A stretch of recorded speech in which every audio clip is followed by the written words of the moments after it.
Hey, I'm Dan. I'm also Dan. Dan. King's Quest 4. The Perils of Rosella.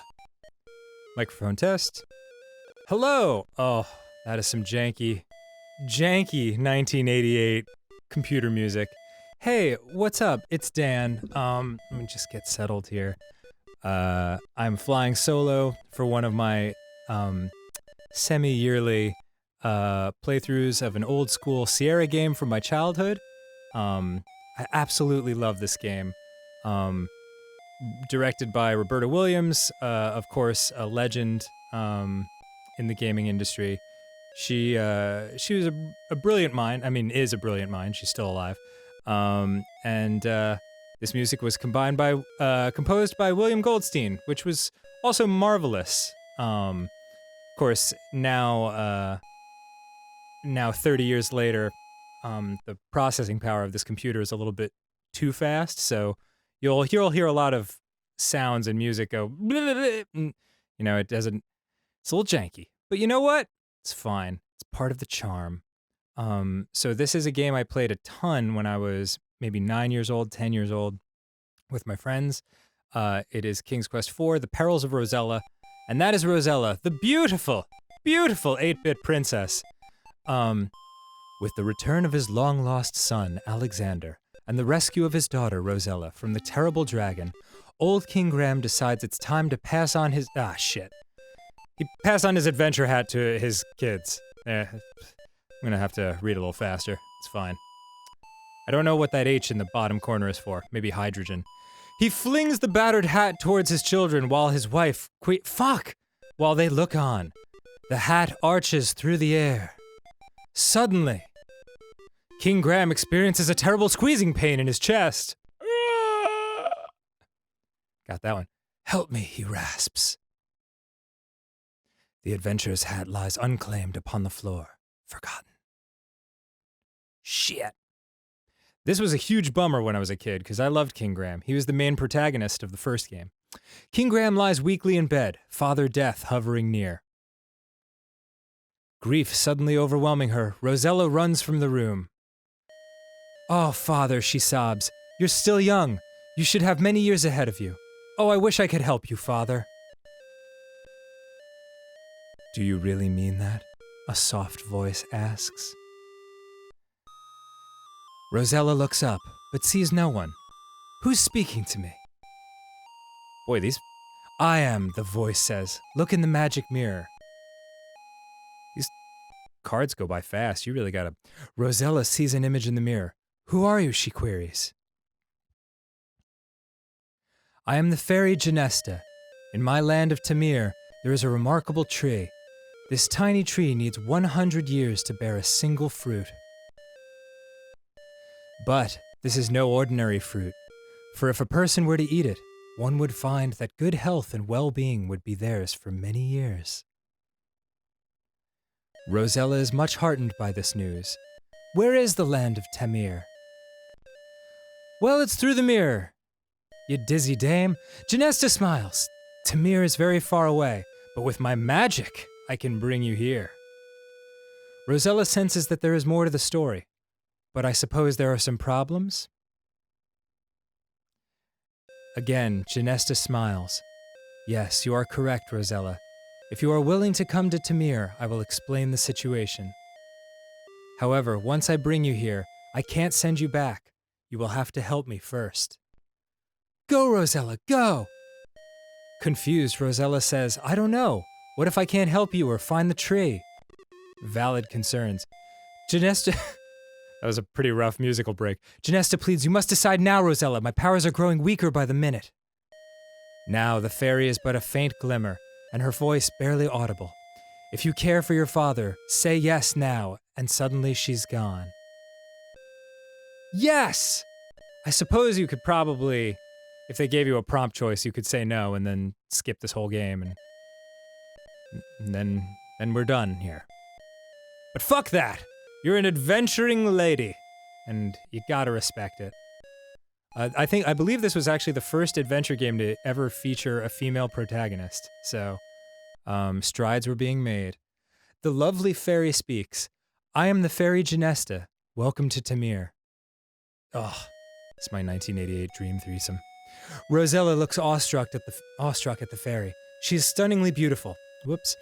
Finally, Rosella speaks. I know you... This music. I know you would like me to help you in some way, but I don't know how I could help a fairy. Genesta looks sadder than ever. You're wrong, Rosella. You see, I'm losing my magical powers.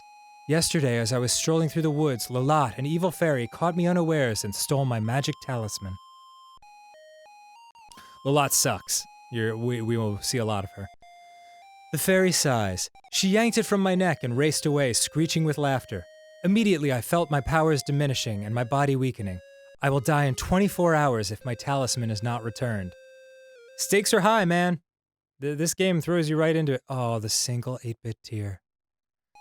Intently, Genesta looks at Rosella. Lola is very evil and will use the talisman to bring more evil to Tamir.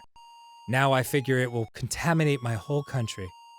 Maybe this is 16, but I don't know. Further, I cannot send you home without my talisman. Rosella is unsure as to what she can do.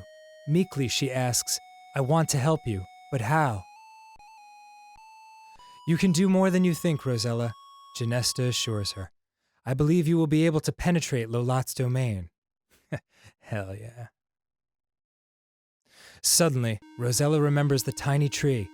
Can you tell me where to find the magic fruit? Remorsefully, Genesta looks at Rosella. It will not be easy to reach the tree. It grows on a tiny island within a vast swamp on the other side of the great mountains. Yeah, it's tough to get to. Bravely fighting back tears, Rosella says, I will help you in any way I can, Genesta. How can I find Lola? Man, Rosella's life has taken a crazy turn in the last 2.5 minutes. The beautiful fairy points eastward. Lola's castle overlooks Tamir from the great mountains. Genesta looks weaker as she says, There's not much more I can do, Rosella. As it is, it will be difficult for me to fly home again. One thing I must do for you, though. I shall disguise you as a peasant girl so as not to attract attention. Oops. Okay, I pushed the button. So that skipped the rest of the scene. Point is, she turned us into a peasant girl. And that's us. Look at my sweet little braids. Ooh, you know what? This is not the version I wanted to play. Oh, bear with me for one hot second. I wanted to not play the AGI version. Oh, don't look at anything you're seeing right now. This is awkward. SCI version, that's the one. Oh, look at that. That's way better. Okay, choice hotels. Enjoy a comfortable night. Enjoy a hot breakfast. The lowest price guaranteed. Our business is you. Choice hotels. Okay. Okay. Good, yes. Here we go. This is what Daddy wanted. Yes! Oh, much better. Nope, not my first time. Oh, great. Okay, I guess they just threw us right into it. Well, that saves us some time.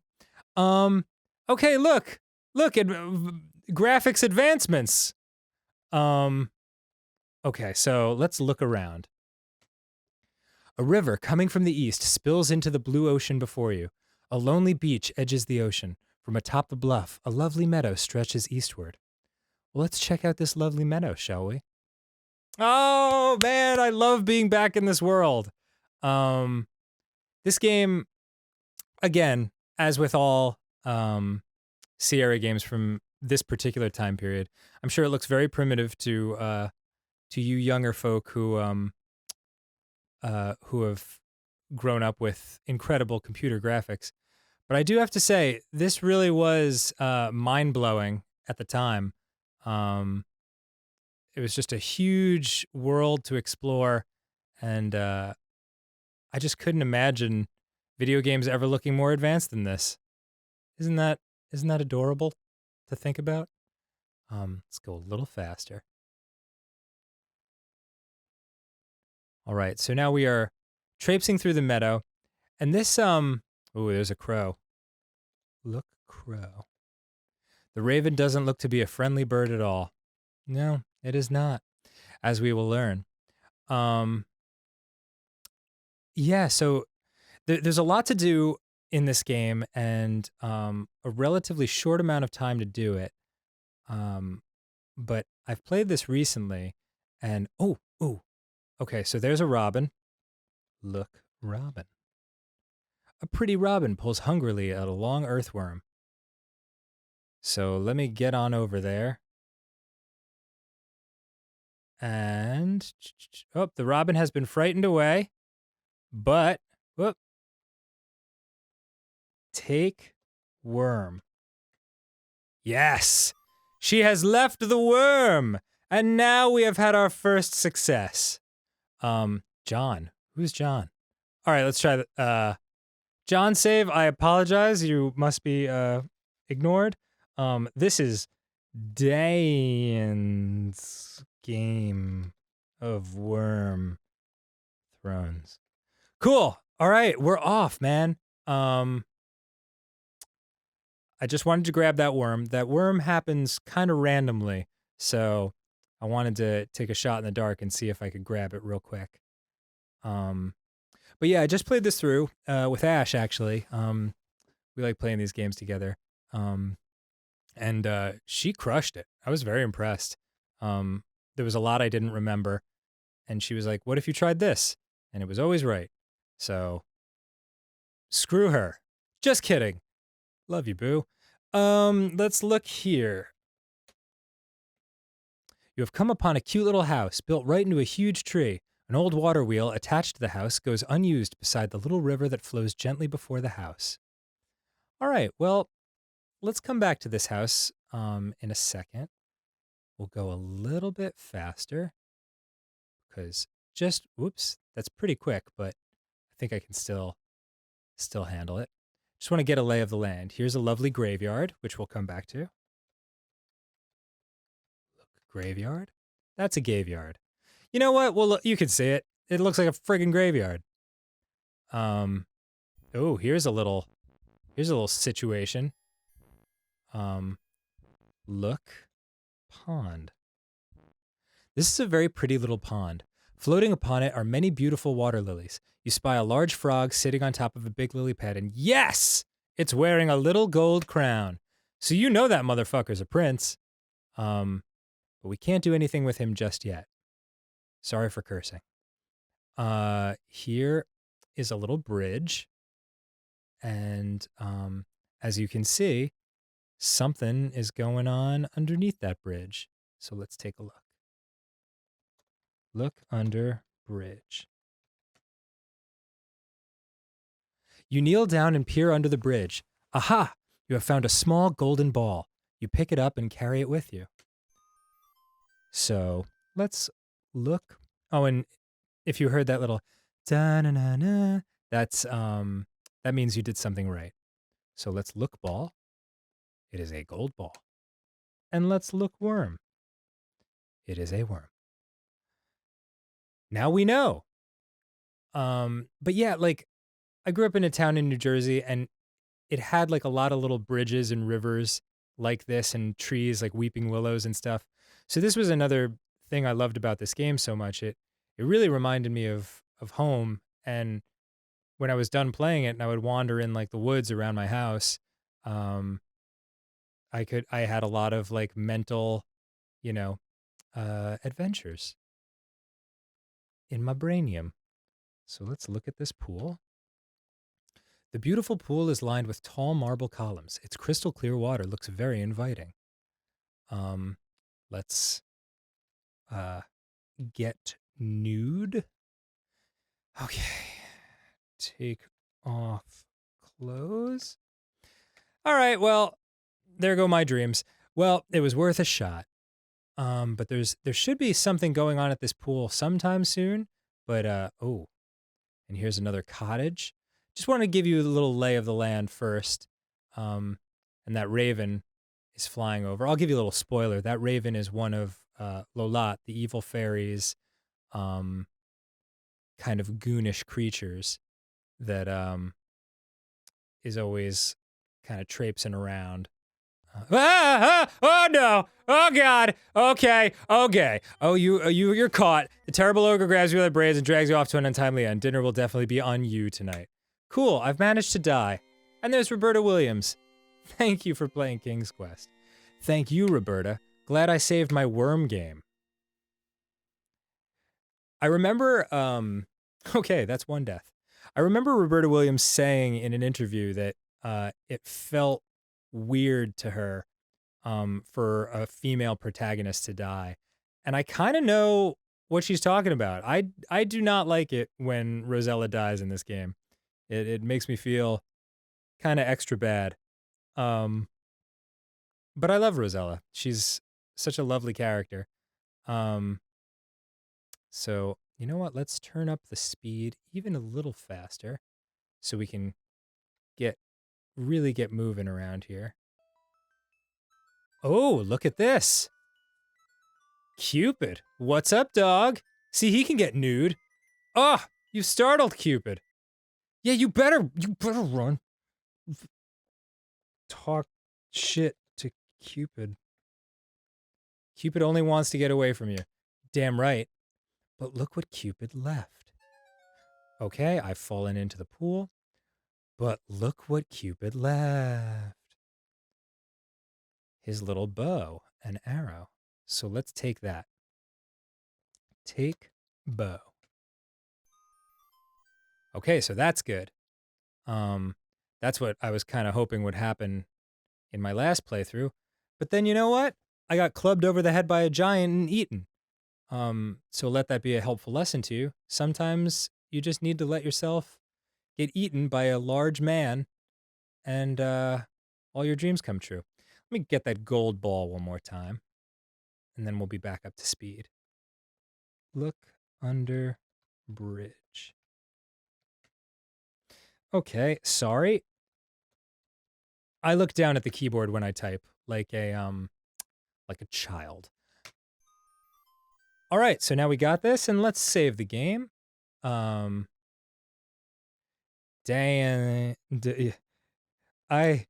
got bow and ball and arrow and well, good enough.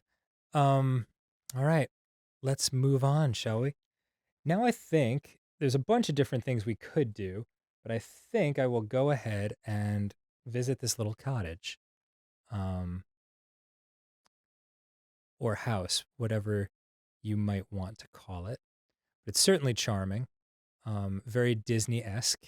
If you recognize it, then you know what's coming. So, open door, and in I go. And look at this. This is the main room of the Seven Dwarves' cozy treehouse. Heck yeah, we're in the Seven Dwarves' house. What a mess it is.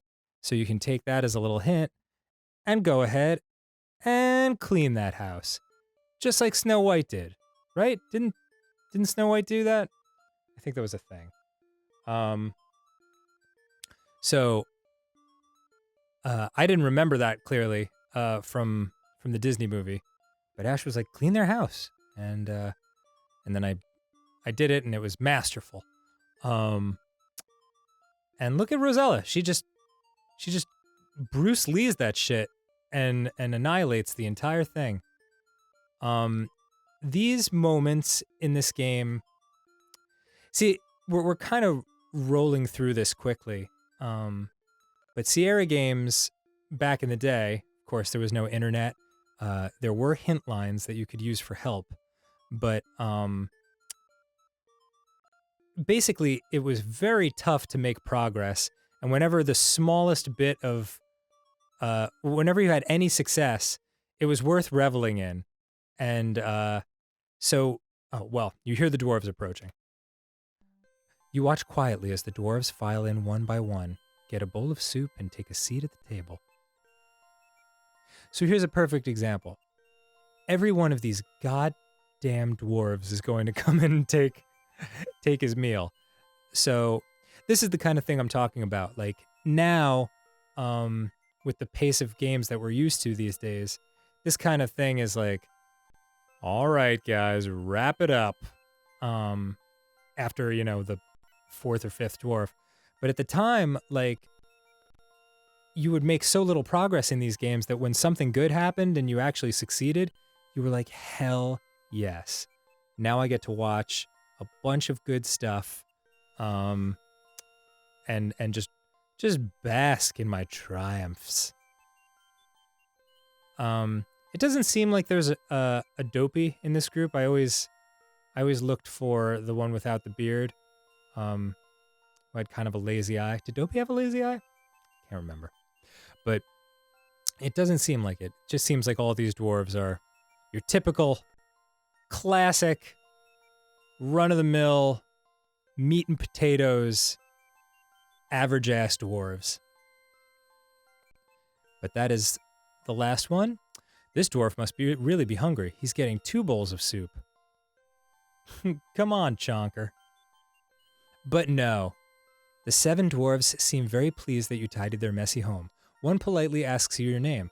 You tell him, and he cordially invites you to sit down with them and eat the bowl of soup he got for you. So it was actually him being super cool and getting us a bowl of soup. You seat yourself at the table and begin to eat the surprisingly delicious soup. Munch it down. Talk dwarves. You politely talk to the dwarf nearest you. Where are you from, Rosella? He asks. You tell him Daventry. The dwarf thinks for a moment. Never heard of it. I always like to imagine that even though it's not, it's clearly a nice moment. I always like to imagine this as like a super awkward, quiet moment where you just hear like the tink, tink, tink of like the spoons hitting the bowls and nothing else. Talk dwarves again. Again, you engage in conversation. Is Daventry far from Tamir? The dwarves wonder. Very far, you tell them. How did you get here? They ask. As you don't want to get into the specifics, you tell them by sea. That answer seems to satisfy them as they return to their eating. Tink, tink, tink, tink, tink. Delicious.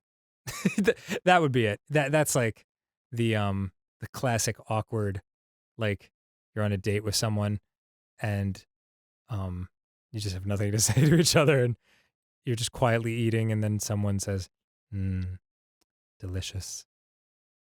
Tink, tink, tink. It's time for the little men to go back to the mine. They work hard for the money. So hard for it, honey. Goodbye and thanks for the soup, you call, as they take their leave. One by goddamn one. Taking their sweet-ass time. No, of course they wouldn't just all get up and hang out together. Like all great friends, they walk single file and never make eye contact. I also like to imagine the final dwarf to leave. It's just like, so you go to high school or? I'll just go. Never mind. You finished your soup. Also, it was the best soup you've ever tasted. Maybe though you were just really hungry. I mean, yeah, you've done some shit here. So you stand up, clean. Okay, you're gonna clean again. Because that is the courteous thing to do. And look what one seems to have left. A tiny pouch. But still, you're cool like that, so you're just gonna clean all the bowls. I hope that's the last of it. Let's just check here. Look table. You see a long wooden table. You also notice a blue pouch. Look pouch. Okay, that's what we knew about the blue pouch. Take pouch. All right, now look pouch. Nope, that's putch. It's a diamond pouch filled with diamonds. Excellent. So now we're rich.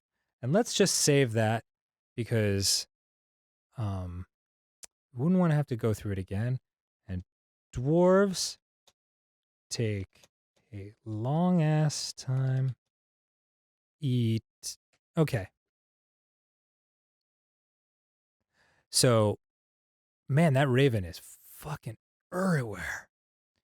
So we're going to go visit the dwarves because we have to return their little pouch to them. Very, very sweet of, very sweet of us. We're just great people. And so here's the little mine that, where they work all day. Very conveniently located. Kind of reminds me when I first joined GameGrumps and we recorded out of Aaron's house, and I lived right across the street, and I could just get up and walk to work, and oh, it was delightful. And look at this little gemstone-y mine. How delightful. And I've fallen. I'm all right. You're okay, Rosella. Shake it off. So let's trot over here. And there's our boy. So let's look. You see the busy little dwarves hard at work within the diamond mine. The diamonds flash and sparkle from the earthen walls. I've never had trouble saying the word walls in my life, but here we are. Give pouch. You're not close enough. Let me get right up on this guy. Give pouch. Being an honest person, you offer the forgotten pouch of diamonds to the dwarf. His gruff exterior softens a bit. Nah, you can keep it, he says. We got plenty here. We also got an extra lantern we ain't using. Here, go ahead and take it. The dwarf's gruffness returns and he says, now skedaddle on out of here. All right, so let us skedaddle. And we got a lantern, so let's just take a peek. And there it is. And it is unlit at the moment, so that's important to know. We don't need... sometimes in Sierra games you'll need to find like a lighter or something, but I believe this lantern just has a flint on the side of it. So, god damn it. I've fallen down the thing again, and let's just take a second, and I will very slowly make my way up.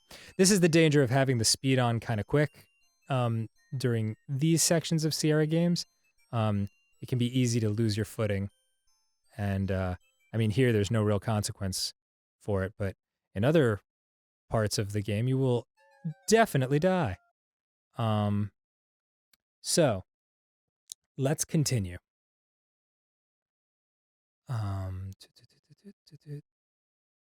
Okay, so this is the cottage that belongs to the giant that fucking killed me. So we're gonna take an alternate route.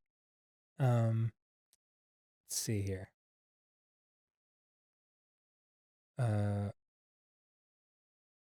Okay. Let's see here. Okay, now I know. I have to. I have some notes with me because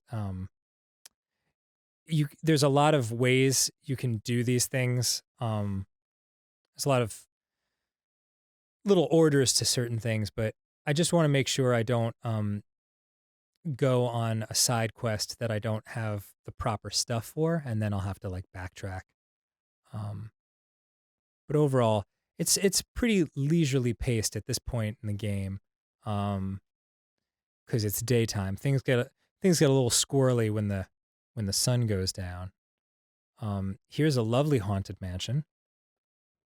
Indeed, this is a spooky old house. It looks as if no one has lived here for many years. Flanking the old house on both sides is a run-down cemetery. A thick forest looms all around. And you know we like our forests. THICC. So let's open this door. I love that little blah, blah, blah.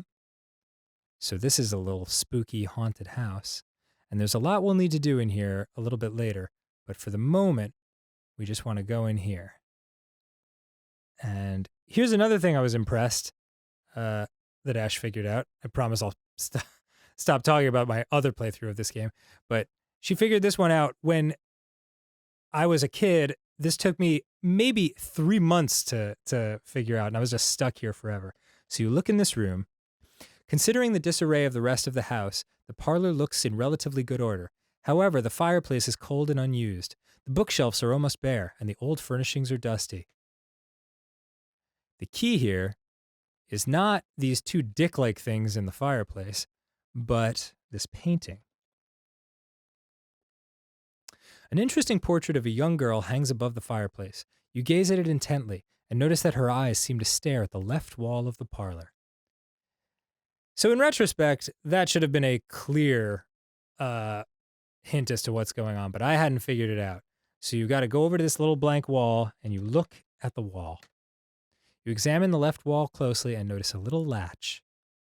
I don't know what the verb would be. Pull latch? You flip the latch in the wall and behold, you have discovered a secret door. Girl. Ah, yes. Okay. So there's a shovel. Let's just look around. You have found a secret wow. Tower is the word. I was like, a secret tower. Narrow steps spiral dizzyingly upwards. You notice a shovel leaning against the wall. So let's take that shovel. We are going to need that later. So up these stairs, we will go up there eventually, but don't need to do that just yet. I hope you don't mind just kind of like taking you on a little tour through this game. I know in other Space Quest games that I hadn't played in a long time, I was kind of like refiguring out everything. In this game, I pretty well know what to do, but it's still super charming to me to spend time in here, in this world, because I don't know, it's just something about it is very beautiful to me. But all we need for now is the shovel. This place kind of, like most haunted mansions, this place kind of comes to life at night. But for now, get fucked, Raven. I mean, what are you doing, man? All right. So now, let's see. Notes. Okay. I am going to, wait. Hang on a second. I don't want to, yes. There we go. Oops. Now I've got it together. So what we want to do is we want to get back to that little pond where the frog was. And I can't exactly remember where it is. It's right here. Okay. Sorry. Let's save our game. Let's try frog pond is full of frog juices. Great. Oh, all right. We scared the frog away. I fucked it up. I'm sorry. Let me try that again. Okay, there he is again. So we know that, well, let's just look one more time. Okay. We know that if we get too close to him, we scare him. But as with the old fairy tales of enchantment, perhaps if we drop the gold ball as an offering, you accidentally drop the golden ball into the pond. From atop a lily pad, a large green frog leaps into the water and disappears from view. A moment later, the frog emerges with, yes, your lost ball in its mouth. Oh man, been there. It seems as if the frog is kindly returning your gold ball to you. What a sweet little frog. Here he comes. Look, frog. The large frog stares back at you with big, bulging eyes. Take ball. Nope. I didn't want to do that. I didn't want the frog to leave. I've blown it yet again. Third time's a charm. Drop ball. Okay, so here comes the frog. He has brought me my jam once more. Okay. Pick up frog. Squinching up your nose in disgust, you catch the large frog and hold it in your hand. It stares at you with its big, bulgy eyes and wobbles its throat. Ladies, you know what I gotta do. I gotta kiss this frog. Kiss for... You look at the frog's green lips. Good. You feel silly doing this as you slowly put your mouth against the frog's. Booyakasha!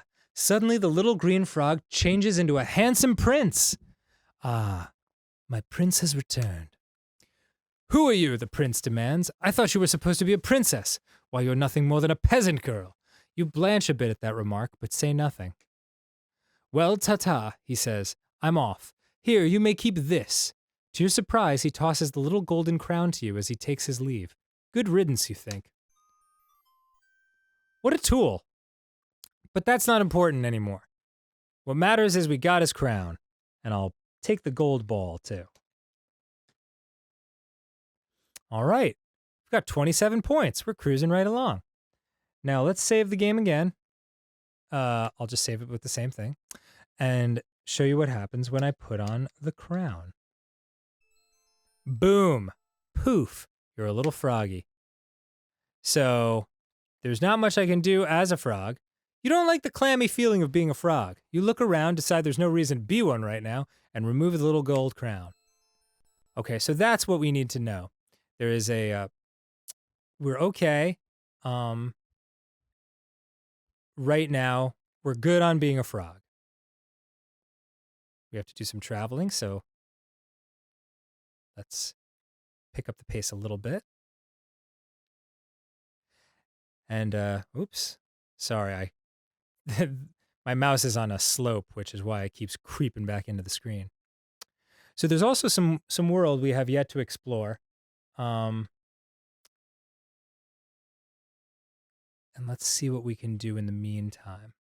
Okay, so here's the crypt. This will be important later, but not much we can do now. Here's what we were looking for. So here's the little waterfall. Now, if I go into that waterfall right now, I will die. And I don't like dying. But you know who can get into a waterfall? A little freaking frog. So let's put on the crown. Boom. And then it automatically just hops right in. And there you go. It sure feels good to be yourself again. So let's look in here. What's this? Why, it's a cave behind the waterfall.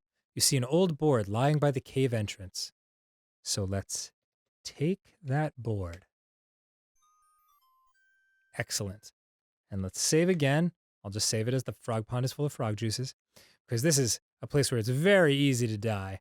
We're going to go into this cave, and we don't want to do anything just yet.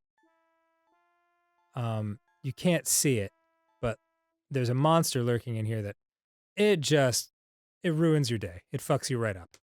So this cave is very dark. Try as you might, you cannot peer through the darkness. And we don't want to right now. All we want is the bones on the ground. You see a pile of bones by the cave entrance. So let's take a bone. So that's good. And as soon as we walk in, nope. It's too dark to see. Oh no, you've been caught by the vicious troll. Great. Super de-duper. Fate be what it may, you are dragged off to meet it. All right. So now you know. Very visually arresting scene. But we were murdered by the cave troll. Yeah, there he goes. Get out of here, dude. I'm just want to take your bone. Take bone. Okay, now we're out of here. F this place. Can we survive this? Let me see. Maybe it'll just spit us back out. Cool. All right, that's all we needed. Okay, so we have made more progress. Good for us. Now there's a little bit more to do as we wander through this land. This is a nice little babbling brook. We are looking for a unicorn. We are looking for a minstrel. And we are looking for a flute-playing pan. Any one of those will help us with stuff. But I need to find one of those things before we can continue on our merry way. So let's just do a little searching around, shall we? Here is a beautiful meadow. And some more meadow. See, this is another thing that was kind of difficult about these games at the time. Like, your friend, you would watch your friend play, and there would be the thing he needs, like the worm was easily for us when we first started playing. But you could, like, the minstrel could be sitting on this rock. That's one of the places he hangs out. But sometimes he's just not around. And then you wonder, oh, but there he is now. Yes. Okay. Oh, wait. And now that I say this, I realize I forgot some shit. Dang it. All right, well, we'll talk to him in the meantime. Talk minstrel. You say hello to the minstrel, who looks at you in surprise. Well, well, who do we have here, he asks. You introduce yourself as Rosella. Hello, Rosella, the minstrel says. Let me play one of my favorite tunes, and begins to play an old ballad. Unfortunately, it appears that his musical skills are quite limited, as he plunks and pings his way through an otherwise beautiful song. This guy sucks. Let's get out of here. But I'll remember that he's there. Okay, so he is to the left of the frog pond. Noted.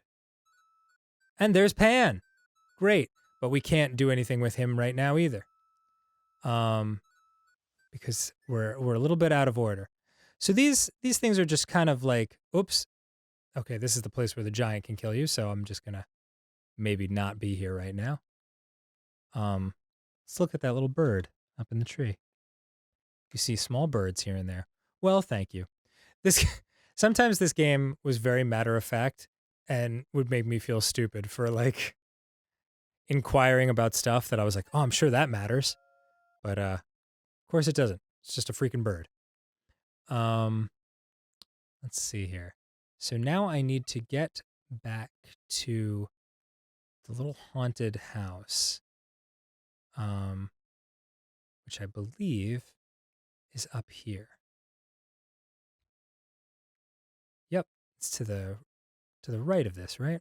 I should have drawn myself a map before this started, but no. Oh, there it is in the distance. How kind of them to draw it in there. Okay, I've fallen. Incredibly embarrassing. But hey, I mean, you know these games, like they take like 2 or 3 hours to finish, so you knew what you were getting into when this started. Come on now. So let's open the door. Travel up on inside. And what I forgot in this room was the books, to look at the books. You examine the few remaining books on the bookshelves. Only one catches your attention. It is titled The Complete Works of William Shakespeare. Take book. You remove the Shakespeare book from the shelf and carry it with you. Okay, that's what I needed. Now we can continue. Basically, the fact that the minstrel sucks at minstreling is your first hint that perhaps he would be better off in another line of work. So we're gonna go find him again. And it's going to be, I hesitate to use the word delicious, but it's gonna be fucking delicious. I also appreciate how peaceful and quiet these games were. There you are, you saucy bastard. So let's give him the book. You hand the Shakespeare book to the minstrel. Curiously, he opens it and begins to read aloud, first hesitantly and then with increased forcefulness as he begins to get into it. Suddenly, he stops and looks at you. This is wonderful, he exclaims. This gives me a new lease on life. No longer am I a mere minstrel. Now I will become a famous actor. To be or not to be. God, living in LA, I feel like I've had this conversation with people. How's that? He then gives you his lute, bids you farewell, and wanders off to stardom. Good luck, buddy. I hope it works out for you. But now we have the lute, which is very good. Because we need to find our boy Pan, the little... And there he is. Oh, right on cue. It's like they knew I was doing a playthrough. Look, Pan. You see a lively creature who is at the same time both man and goat. He is a satyr, and his name is Pan. He seems to be greatly enjoying his flute music. But what if I play the lute? Yeah, that stopped you in your little hoofy tracks, didn't it, you bastard? Also, I'm very impressed by Rosella and her ability to just crank out musical skills at any given moment. Pan has ceased his dancing and now looks at you and the lute curiously. So now we give the lute to Pan. We're not close enough. So now we kiss Pan. He's too strange to kiss. Oh man, I've been told that. Okay, so give lute. Okay, Pan gratefully accepts your gift of the lute, and in return he gives you his flute. Happy now, he dances away with it. Oh, man, that is impressive. He can just pick that up for the first time after seeing it and jam out.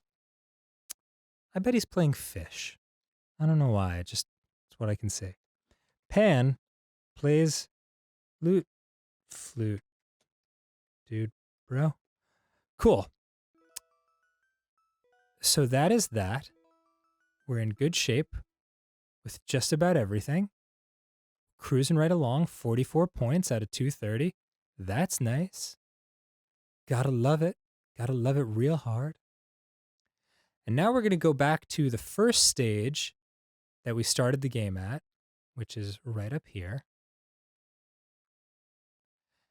And we're going to go north, because that is not something we have done quite yet. This little chasm, by the way, is something you can fall into and die. So be aware of that when you do your playthroughs.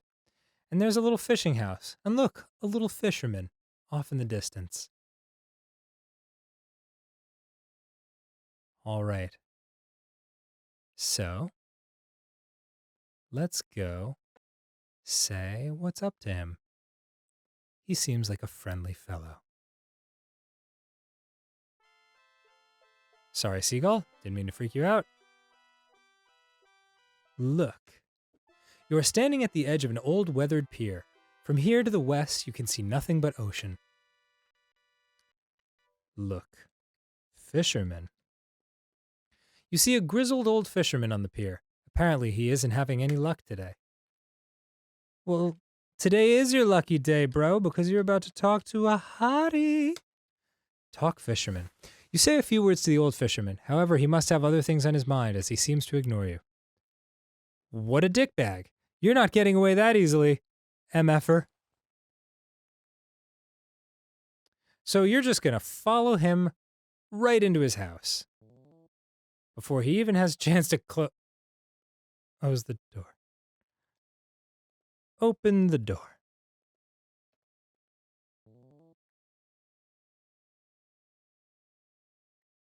What's up, y'all? I'm in your house now. The inside of the fisherman's shack looks almost as shabby as the outside. You see the old fisherman at the table and his wife kneading bread at the counter. The fisherman's fishing pole has been set in the corner. Yep, there it is over there. Now perhaps he'll talk to us, since he is stuck sitting at a table and I have waltzed into his domain. You talk to the grizzled fisherman as he sits at the table. Sighing, he tells you, "Them fish ain't been biting lately. If things don't get any better soon, I don't know what to do." What a sad tale, and yet strangely prevalent in 2019. So you know he's going through financial troubles. Talk, wife.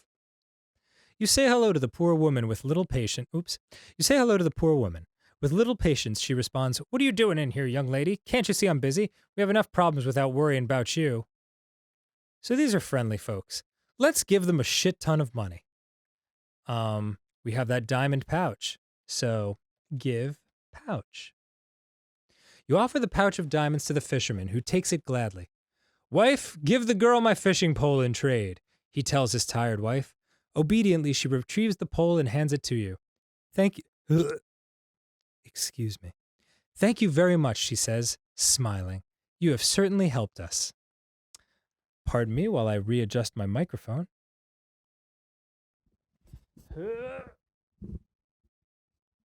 Okay. This thing is drooping very slightly on a consistent basis. So if you hear me get softer very slightly, I promise I'll fix that in a second. Okay. So now I have the fishing pole. And so now it's time to do a little bit of fishing.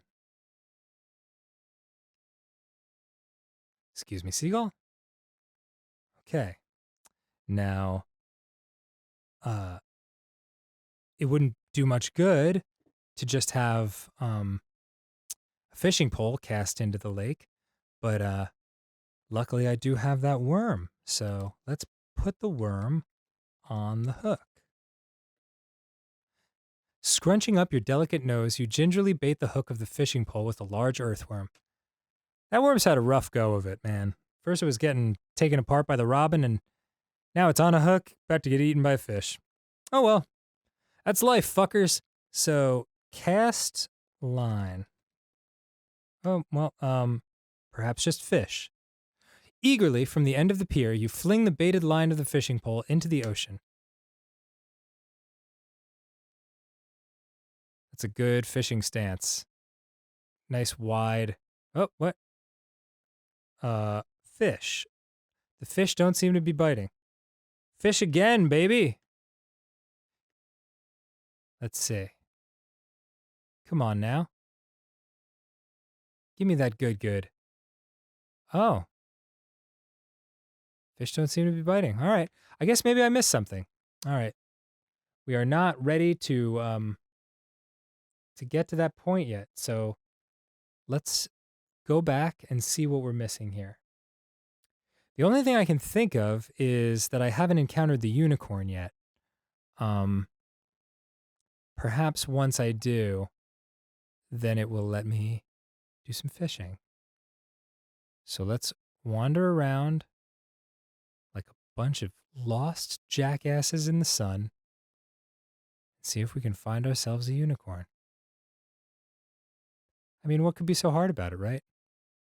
It's just finding a mythical creature which supposedly visits people once in their lives. Yeah, I love this little footbridge. Thought it was really, really pretty as a kid. I also like that you could walk over it and look under it. It's just the perspective and the scale of this game was always very cool to me. Nope, he doesn't show up on these screens. Unicorn, where are you, my sweet angel? You bastard! Show yourself! All right, I'll wander around for one more minute, and if we don't see him, I'll just ask Ben to little cut the footage. You still with me there, Ben? You hanging in there, homie?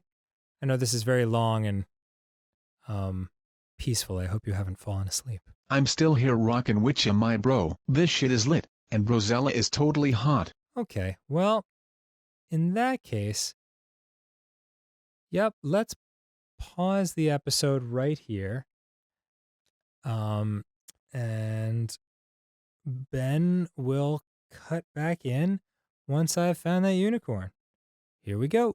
You got a problem, bitch? Fuck yeah! You got a problem, bitch? Fuck yeah! There we go. Okay. God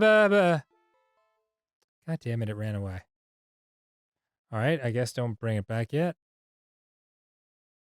You got a problem, bitch? Shut the fuck up! Throw your hands up! Fuck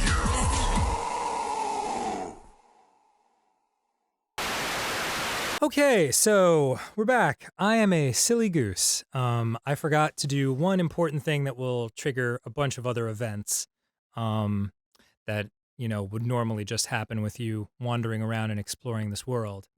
So as you can see, I was just where the dwarves were at the mines, and I walk eastward, and here is a rocky path that leads up a mountain. Surely, nothing bad could ever happen in a fantasy game at the top of a craggy mountain. Oh shit! Lolot's goons! Oh god, no!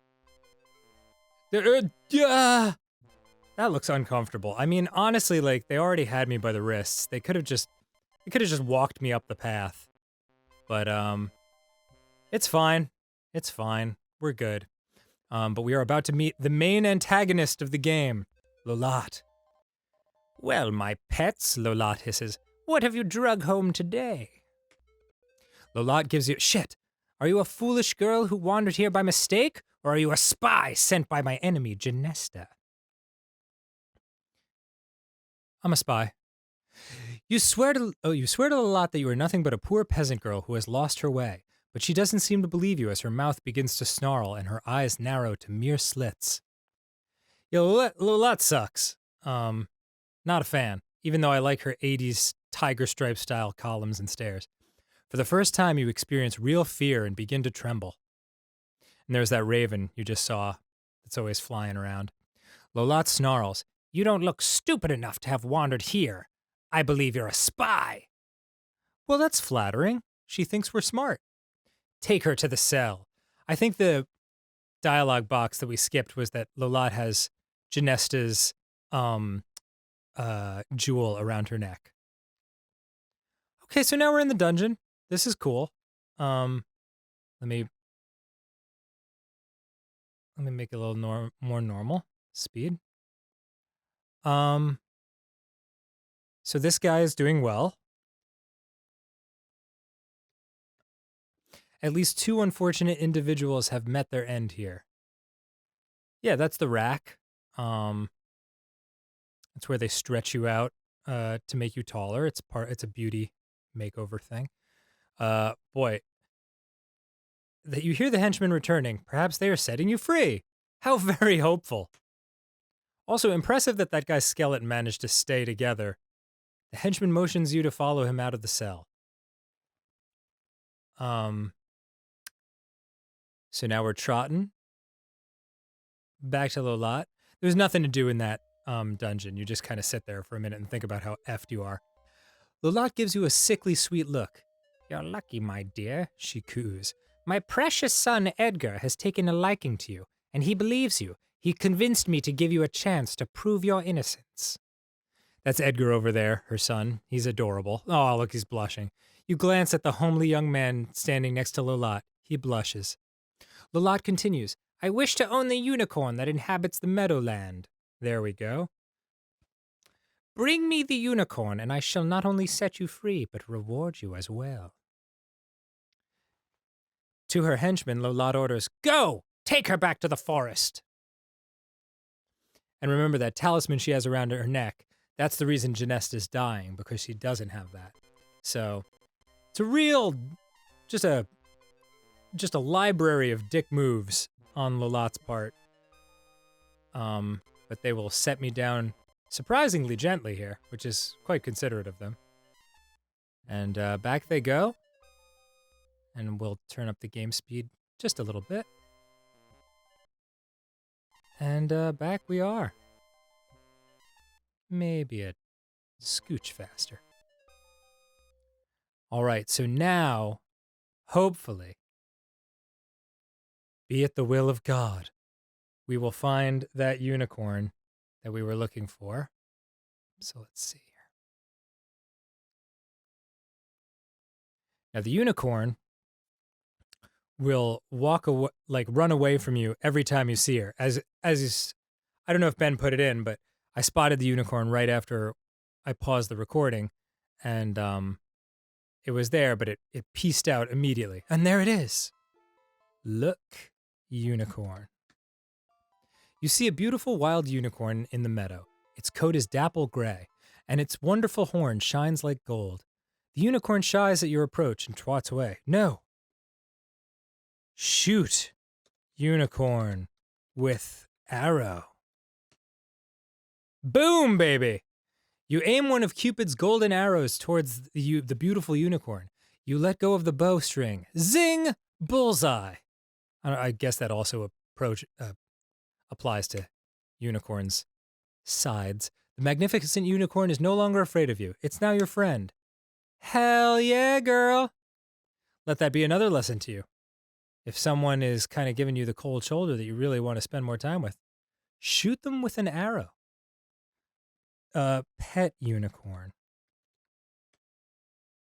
You gently stroke the velvety soft nose of the unicorn. It seems as if you've made a friend, Rosella. Ride, unicorn. It would not do you any good, as you could mount the unicorn but could not guide it. That's right. So we need a bridle. So let me just give this unicorn a smooch. You plant a big kiss on the velvety nose of the beautiful unicorn. Mwah! All right. And now and only now, is it time to fish. But let's save the game. Because we've done some good things here. Unicorn like me, yay. Cool.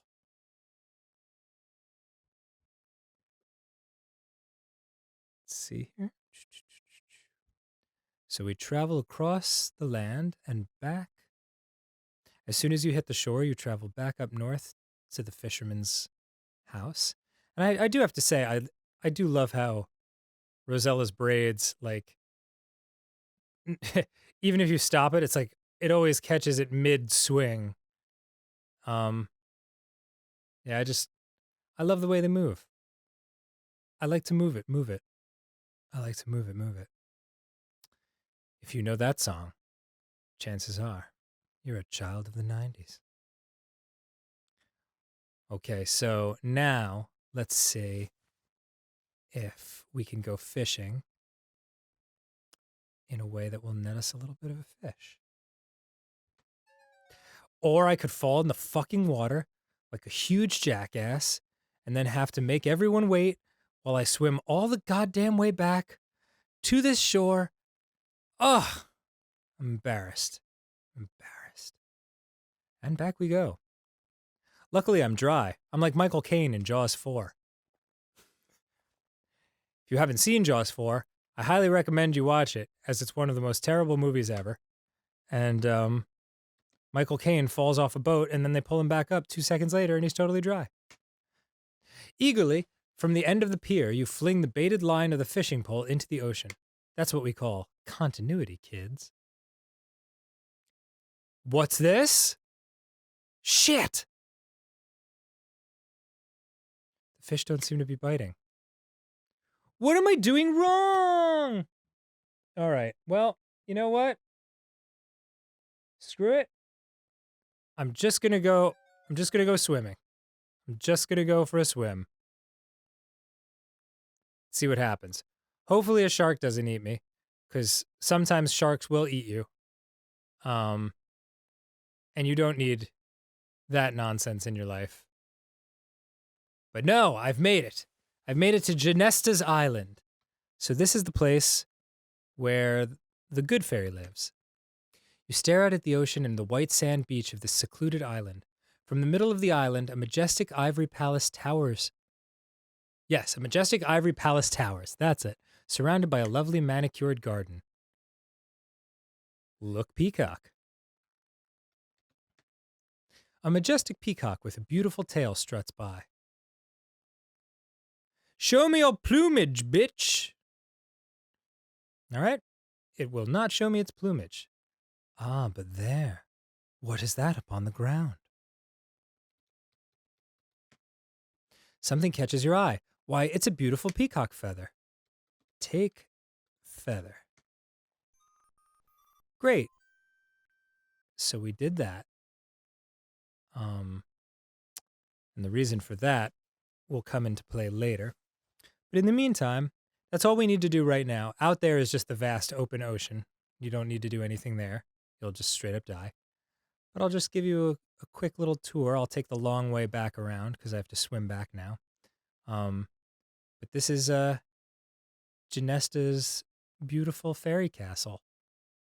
And I love it so. Genesta's tiny fairies guard the palace door. Oh, wouldn't you feel safer knowing that your house is guarded by tiny, useless floating fairies? And a single peacock?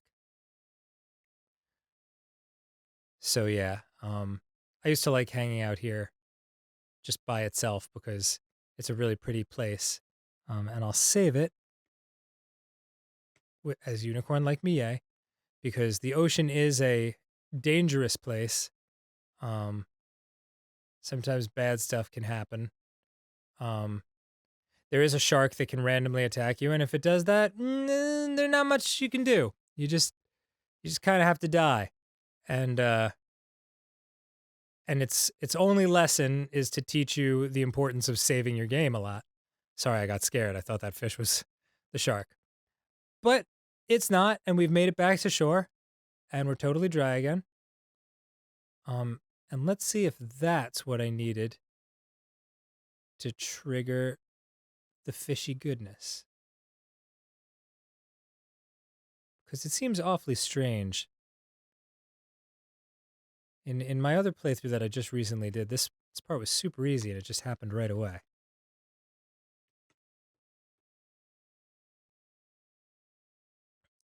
Give me fish, goddammit. Give me fish. Yeah! Almost immediately, you should feel a sharp tug on the line. Something pulls and fights your line as you slowly reel it in. There it is. You've caught yourself a fine, fat fish. Yeah, baby. Okay, so let's save that. And I will say a fine plus size fish. 2019, baby. We're all woke. So let's go swimming one more time and see if we can find the whale, because that is the next trick to all of this. I feel like the whale should be just kind of getting very tired. Yes, this is the danger of swimming. As soon as you go in, there's like a pretty quick timer. And a shark. So I'll just travel back this way to safety. Loading kind of slowly. Loading slowly. Have we frozen? Swimming slowly to shore. Boy. Oh, snap. Something went wrong. That's not good. That's not good. Let's try. Let's try that again. Back we go. Choice hotels. Enjoy a comfortable night's rest. A hot breakfast. The lowest price guaranteed. Comfort Inn and Suites. Interrupting Let's Plays since 2014. All right. Let's see. Let's try to load my game up here. No. 'Tis not.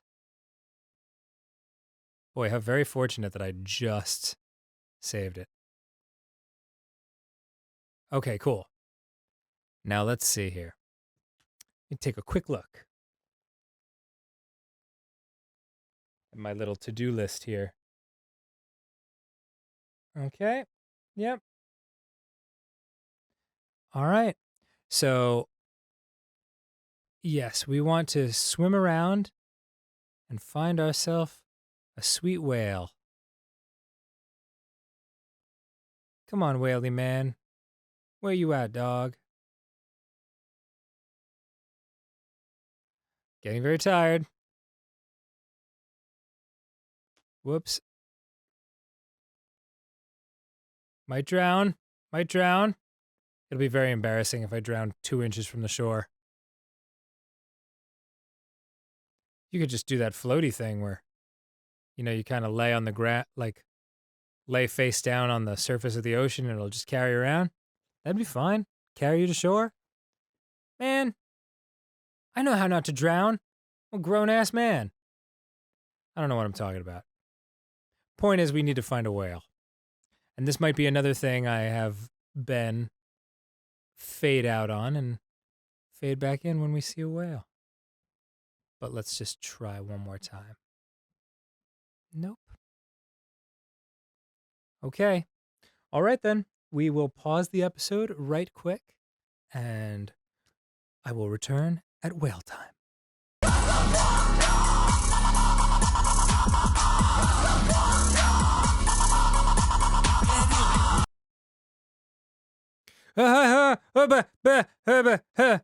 Okay. Ben, I'm going to assume you caught that. 1:30. I'm just got to write this time sync down. Sorry for the behind the scenes, everybody. Okay, but that was important because the whale just surfaced. We saw him, and I barely even had time to dip into my bag of Cheerios. Oh well. Look, whale, you don't see anyone. All right, well, is there a second ago? Oh, ho, ho! We have been sucked into the whirlpool. Horrors! You have been swallowed by a huge whale with large human-like teeth. That's not good. Phew! This place stinks. Oh, it's like Monstro from Pinocchio. Okay, so look. Horrors. You've been swallowed by a huge whale. What a bummer. Okay, so there's a skeleman here. Look, skeleton. The skeleton of an unlucky man, let's call him James, rests upon the wreckage of a small boat. Look, bottle. You don't have it. Well, I'll just take that bottle then.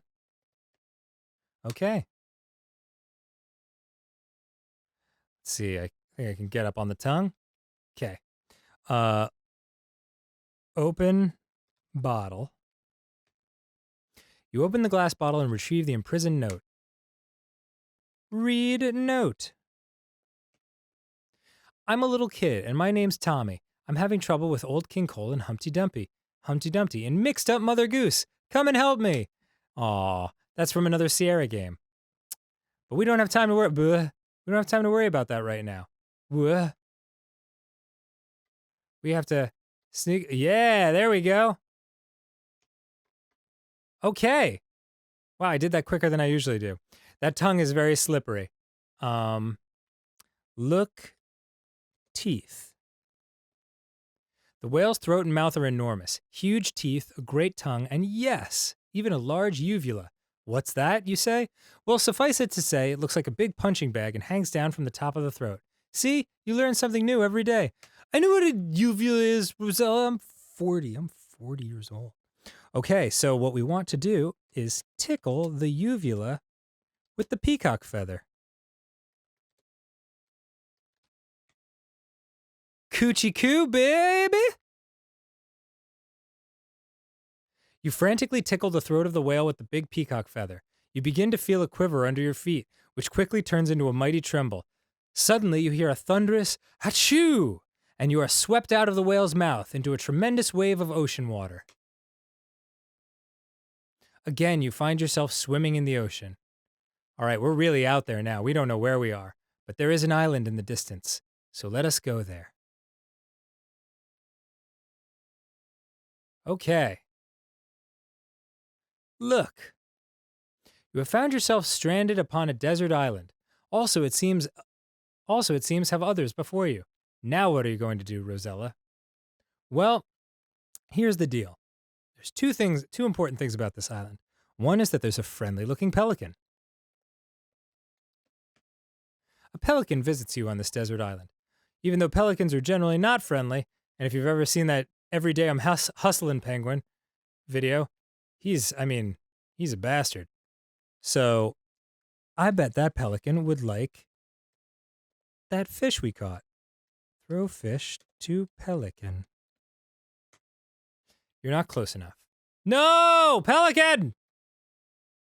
All right. Let's try to bring that back. Hello, pelican. Let's try this again, shall we? You bastard. All right. Give, fish. Blech! You throw the stinky dead fish to the pelican. Greedily, he catches it in his large bill. As he does so, you notice something shiny fall from his bill, onto the ground. And there it is. There's a shiny thing. Look, ground. You see a shiny whistle lying on the ground. Take whistle. All right, look, whistle. Silver whistle. How lovely. Now, usually in every Sierra game, there is one moment where you just get stuck on it forever, and it takes you 7 years to beat the game after having given up because of this one thing. This was my one thing in this game. A crucial item to finish the game is hidden here in this boat. So it's not enough to get off this island. You have to actually look. It looks as if many unlucky sailors have been stranded here. So you have to get up in here and look ground. You look at the ground inside the wrecked boat. What is this? Why, it's a golden bridle. You pick it up and carry it with you. Look, bridle. Yep. How in God's name was I supposed to know that was there? But it was, and it's cool because I figured it out eventually. And so now we are on a deserted island far away from the main world. And that is not good because we can't survive the swim all the way back. So in order to get out of here, we have to use the very whistle that we just got. Oh, blow whistle. Didn't think you'd make me say it. You put the shiny silver whistle to your lips and forcefully blow into it, producing a loud tweet.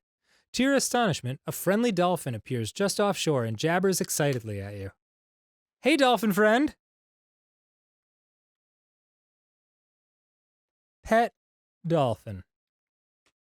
Nah, it doesn't understand dolphin. Pet dolphin. The dolphin's skin feels smooth and slippery as you pet it. Talk, dolphin.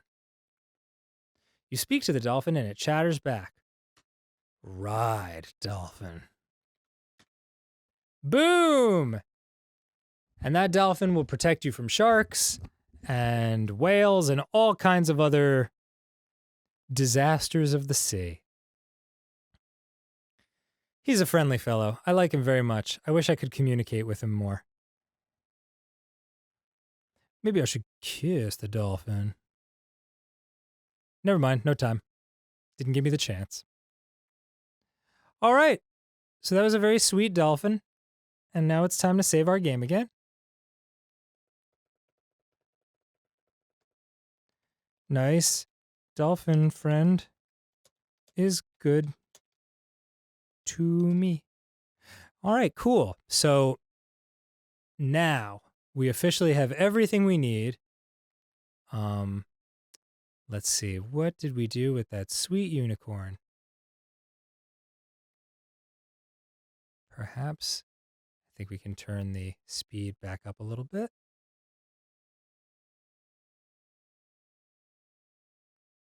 Come on, uni friend. You must be just around grazing. Being a good dude. All grazy as shit. Show yourself, you unicorny bastard. Maybe down here? There you are. Okay. Put bridle on unicorn. Oh, that's right. Bridles go on the front. Put bridle on. As the beautiful unicorn offers no resistance, you gently place the golden bit into its mouth and fit the bridle and reins over its majestic head.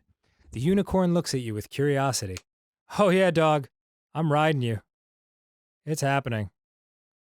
Ride unicorn. You're not close enough. Ride unicorn?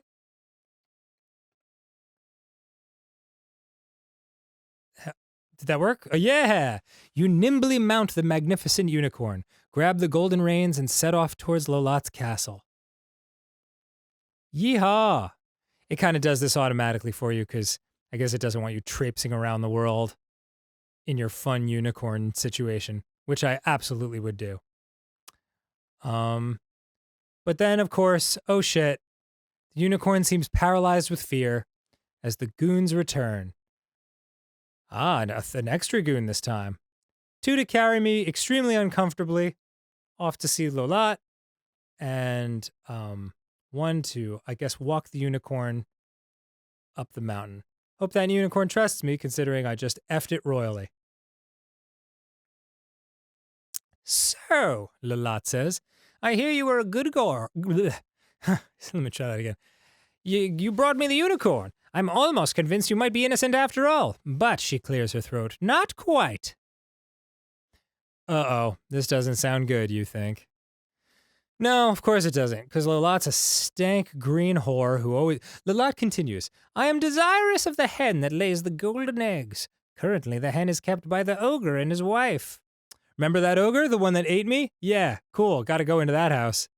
Bring me the hen and you shall have your freedom and a great reward. Super. Super-de-duper. Take her away, Lolot orders her goons. Savagely. All right, cool. Love this woman. All right.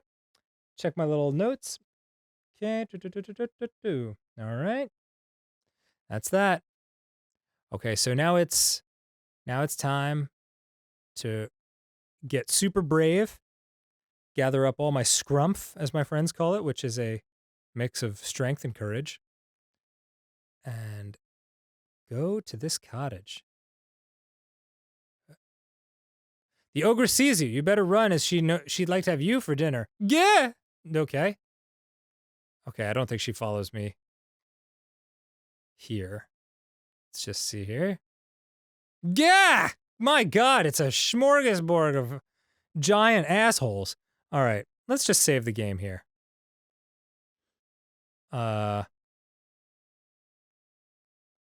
Ogre is dick bag. Wife 2. Oh, man. I gotta go when he's not around. Okay, there we go. Let's slow this down a little bit, because there's clearly many opportunities to die here. Take this nice and leisurely. All right, we got to sneak into the door. Let's see what's cooking in here. Oh, it's death. Watch out. A very unfriendly bulldog rushes towards you. Luckily, I have a bone that I picked up. So throw bone.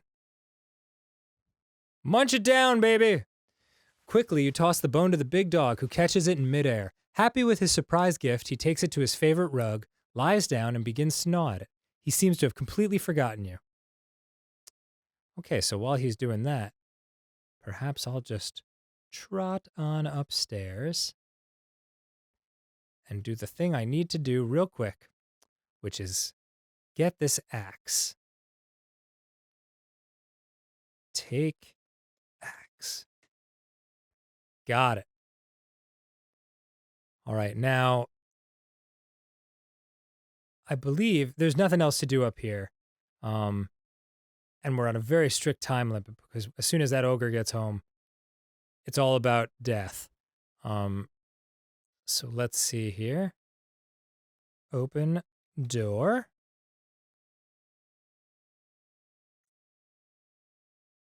Okay. Look.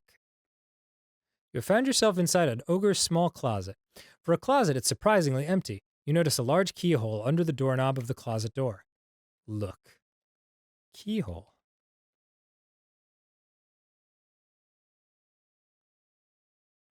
Okay, nothing going on. So let's open the door once more. Let me save that game again. Ogre is Dickbag Wife 2. See what's happening in this room. Oh, it's death. Okay, I'm just gonna slide on out and head back, because she would kill me in a hot second. Okay, so I'm just gonna secretly hang out in here, and then I'm gonna look through the keyhole again. Still nothing going on. But perhaps if I just chill here for a single hot minute. Ben, can you give me some chill music? Thank you. I will play it cool, and then I will hear the ogre approaching. I guess it gives you a little bit of time to explore the house, but I didn't want to take any chances because once that fucker comes home, look, ogre, everything goes to hell. So let's peer through it one more time. He should be getting home any second now. Or not. Let's open the door. Oh, nope, you hear the ogre in the house. Okay, good thing that I did not type open door. Look, keyhole. There he is. The ogre roars, fee, fi, fo, fum. I smell the blood of a...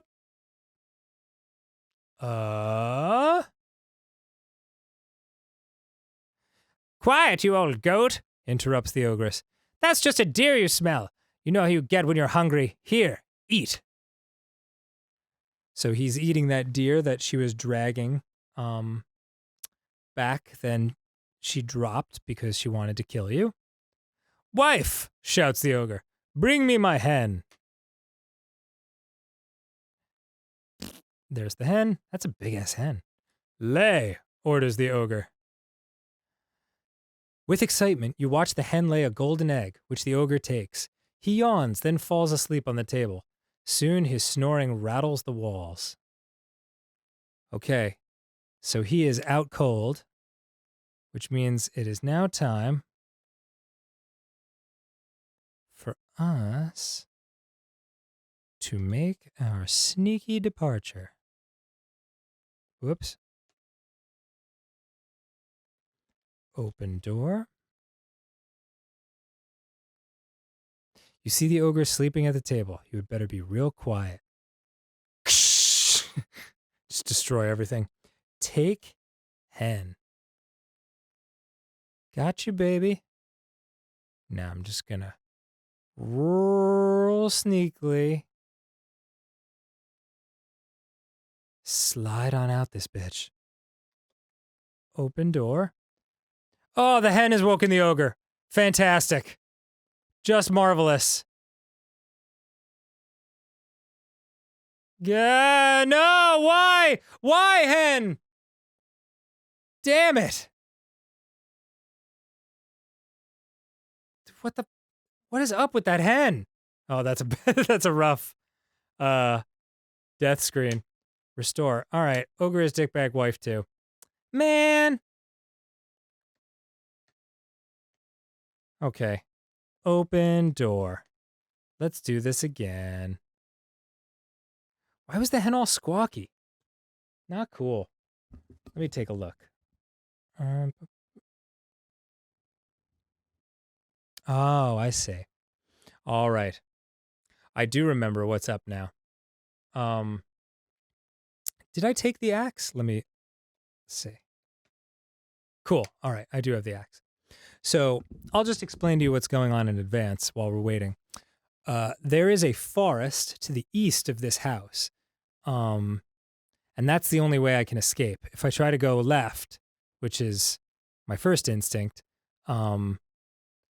it's just too far to run and he grabs me. But to the east is a forest full of haunted trees that have faces and hands. Their branches are hands, and they grab you and kill you if you walk too far into the forest. But if you have an axe with you, they'll be scared as shit. And so, oh, you hear the ogre in the house. So that is how we will make our escape.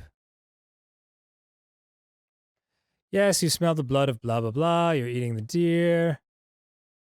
Munch it down, you plus-sized bastard.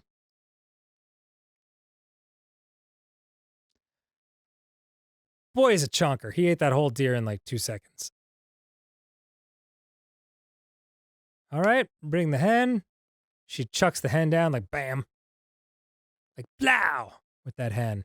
Lay, orders the ogre, which is not something you should ever say to anybody. And takes the golden egg, passes out, and we're back. Okay. So, I'm just gonna, as soon as this lets me get back to the screen where I can do stuff, I will save the game. Ogre's Dickbag Wife 2. And then I will open the door.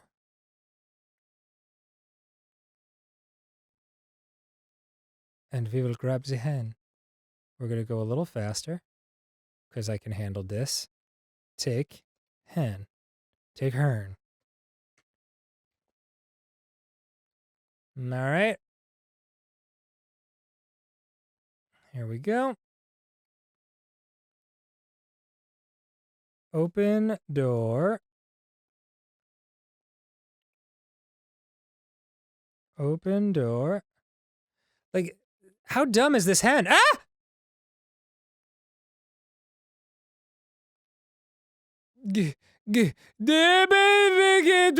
Oh, all right. All right, let's try that one more time. Man, there is really like no room for error. Okay.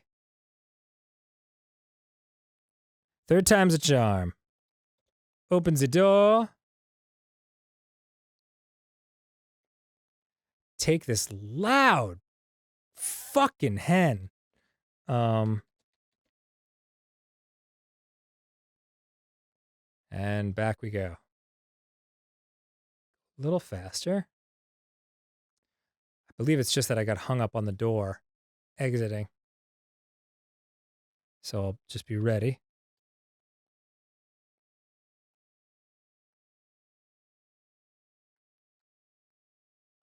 Go, go, go, go, go, go, go, go, go, go, go, go, go, go, go, go, go, go, go, go, Rosella! Come on! All right, I'm gonna have to do it real slow. Have to do it real slow. Oy vey. You know what? Not gonna lie. I'm embarrassed. But this is how Sierra games are, man. You gotta be patient. You gotta be chill. You gotta take the hen when she's close enough. And then we go from there. Vault. Okay. Maybe I'll start a little higher this time. Open door. Yes, squawk, squawk. The hen has awoken the ogre. All right. Now I'm in. Oh my fucking god!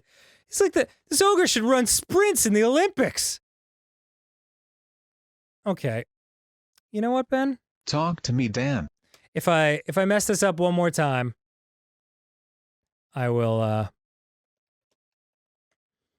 I'll just have you cut to when I successfully do it. I don't remember this being that hard. Last time I played this, but like anything, like any Sierra playthrough, every time you'll get hung up on something else. Being here for the last time did make me realize what a charming dead wolf's head that is on the wall. I missed that otherwise. All right, let me save the game here. Ogre's Dickbag Wife 2. Open door. All right, I'm already out the door. And we're off. Oh my god. All right, Ben, we better pause the episode and I will figure this out in a second. Peace. You got the problem, bitch? Fuck you. You got the problem, bitch? Fuck you. You got the problem, bitch? Shut the fuck up.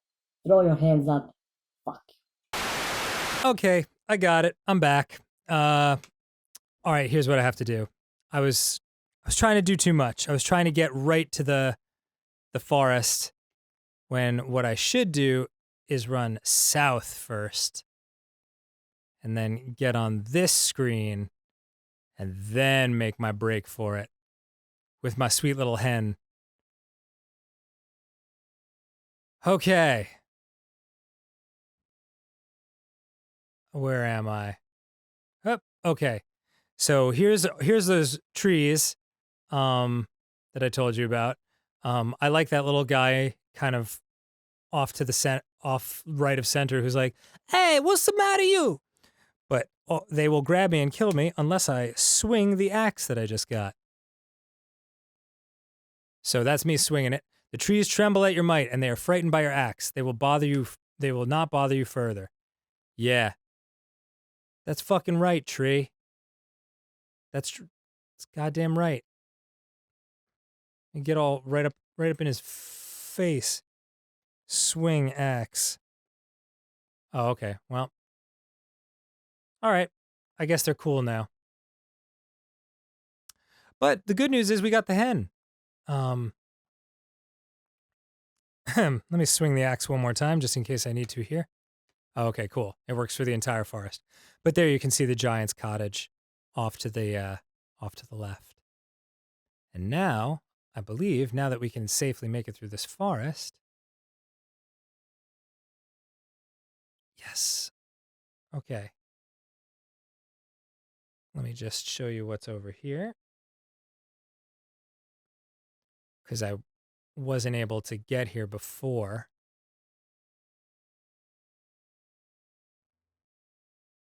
It is this area, which is an evil skull cave.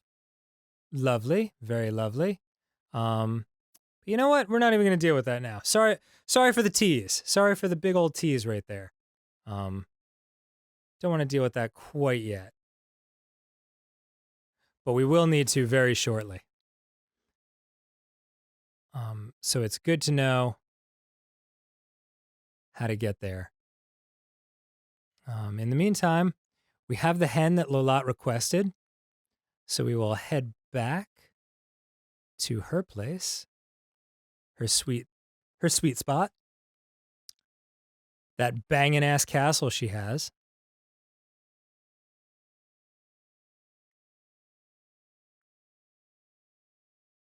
Pum-ti-tum-ti-tum.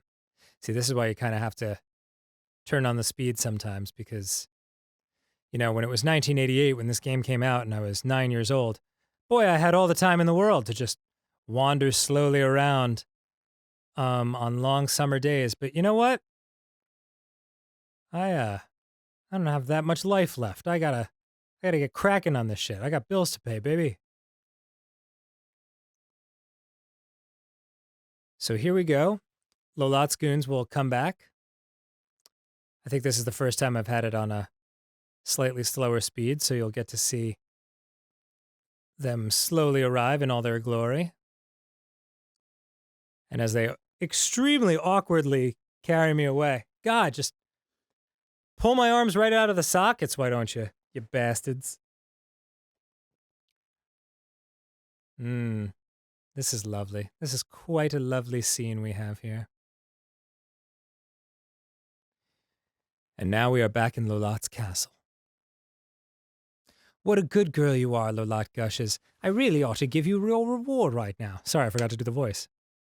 She pauses, and you wonder what she's up to. But I have just the teeniest little bit of doubt left. She's such a tool, man. I'm not into her. I'm not feeling Lola. If you do just one more thing for me, I'll be completely convinced of your innocence, and you'll receive a wonderful reward. How delightful. Somehow you don't quite believe her. Because she's a dirty pirate hooker. I want to have Pandora's box. It is said that whoever owns it would be in possession of the purest evil. So that's good. Lolat's red eyes glow as she exclaims, with the power and evil of Pandora's box, I would be unstoppable. Yeah, maybe we shouldn't be helping this chick. Maybe this is... Your terror returns as you realize what an evil being Lola really is. Take a little sip of my water real quick.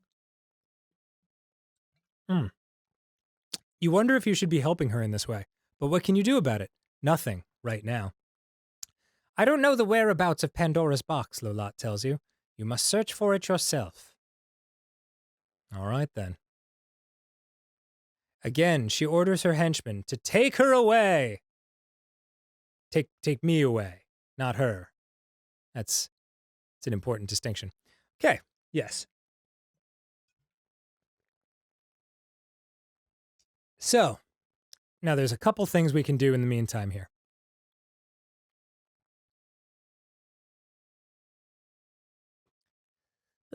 Bring dink. All right, now that that's taken care of, and let's go ahead and save the game.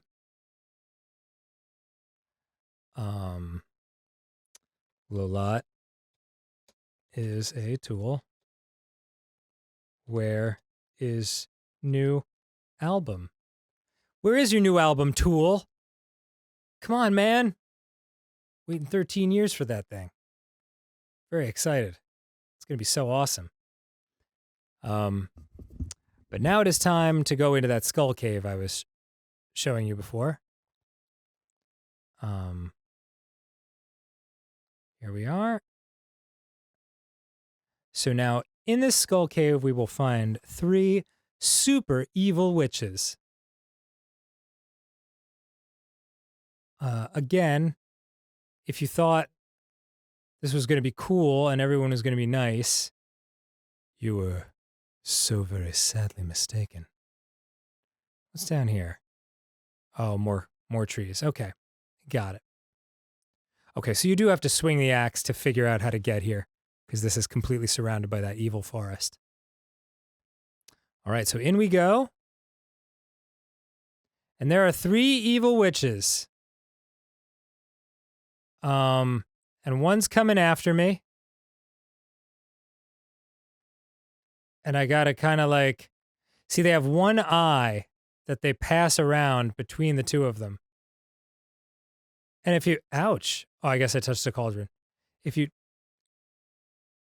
take eye. Oh. Watch out. Oh, okay. Well, I got too close. I got too close to the witches.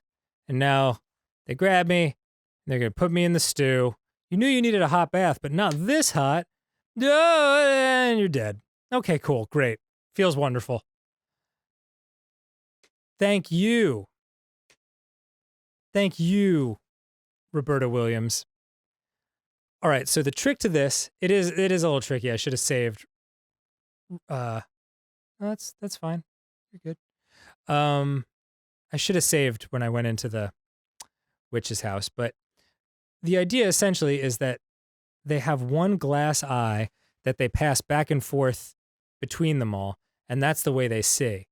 And if I can just snag that from them, then they lose all their powers. But in order to do that, I have to first dodge that first witch and then wait till they're passing, the other 2 are passing the eye back and forth. You see how she just gave her that first eye?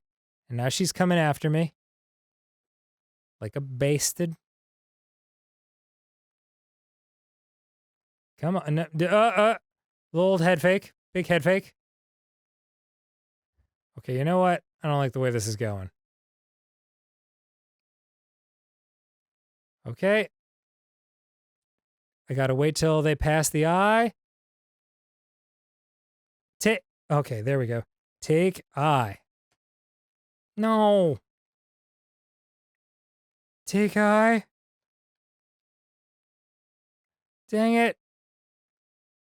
Take eye. Nah. Take eye. Gah. Dang it. Oh man, that's tough news, man. Did I forget to save it again? Am I an idiot? Oh, I did, didn't I? All right, Ben. Here we go with the pauses. Here we go with the pauses. Woof! This game's unforgiving. Shut the fuck up! Shut the shit!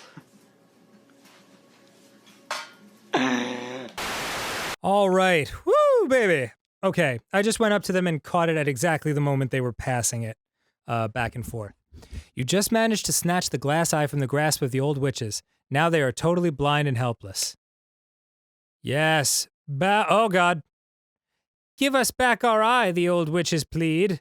Maybe you should, try suck a dick? Okay. Look, eye. That's lovely. All right, let's go back in and see what they've got to bargain with. Yes, bow before me. As you re-enter the dismal cave, the three one-eyed witches throw something towards you, which lands on the ground. Here, take it, they cry. It'll ward off the undead. You'll need it. Now please give us back our eye. Give us back our eye, the old witches plead. You think about it.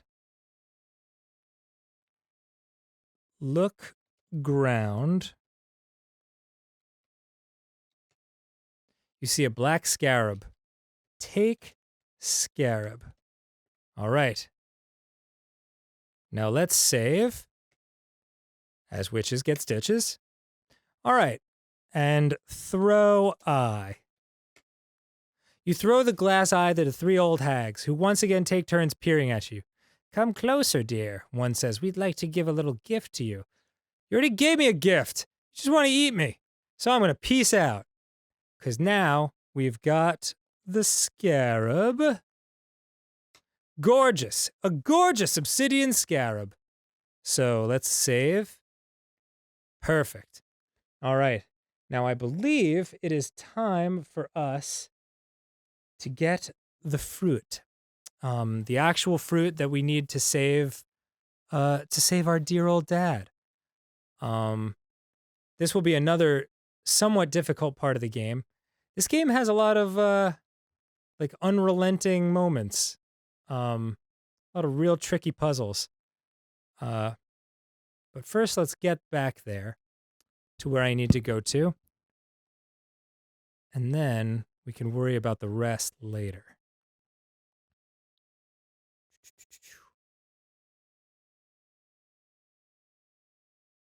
Okay, so there's the haunted mansion. This is where Pandora's box situation comes in. This is where we have to be for that. But it's got to be nighttime. And as you can see, it's getting darker, but it's still day. So let's go back to Jeepers. I wonder where it is. It's around here somewhere. I have to. Hello, Raven friend. He's basically, that Raven is always flying around, keeping an eye on you for Lola, so she can keep tabs on your progress. He's a bastard, that one. I believe we're getting close. Need to find that waterfall again. That was kind of near the frog pond. Let's see if it's down here. Must be attached to the river. Okay, so there's the pond. Perhaps it's right down the road here. Let's take a quick peek.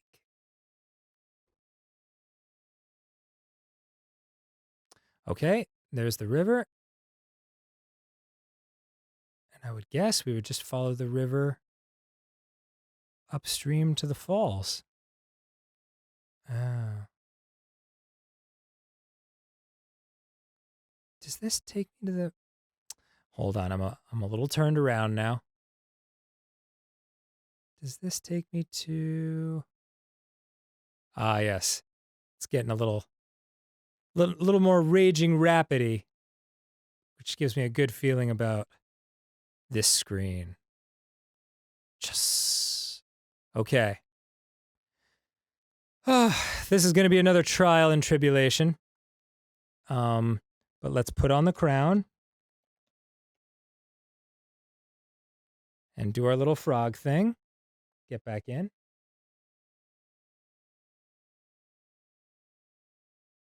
All right.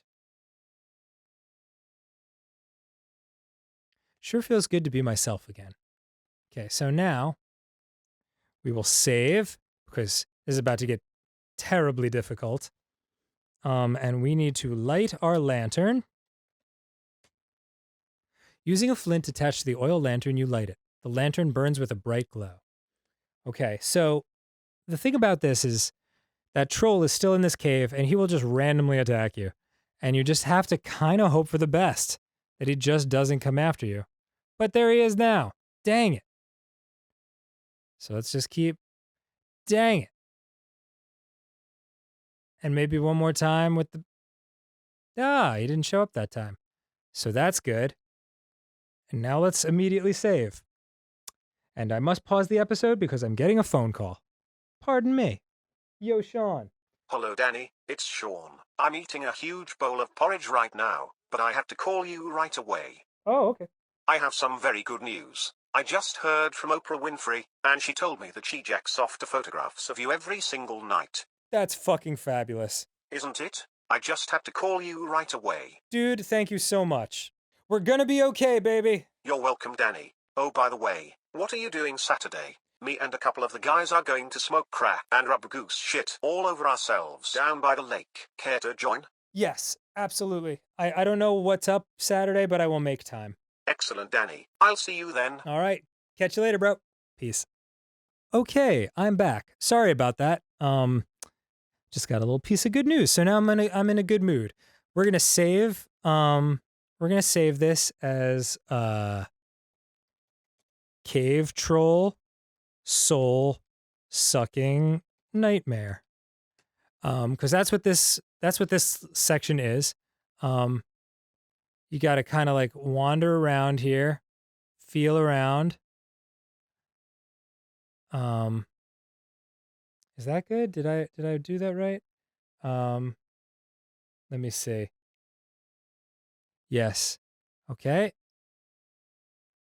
I mapped this out beforehand because this is such a pain in the ass. Cave Troll Soul Sucking Nightmare 2.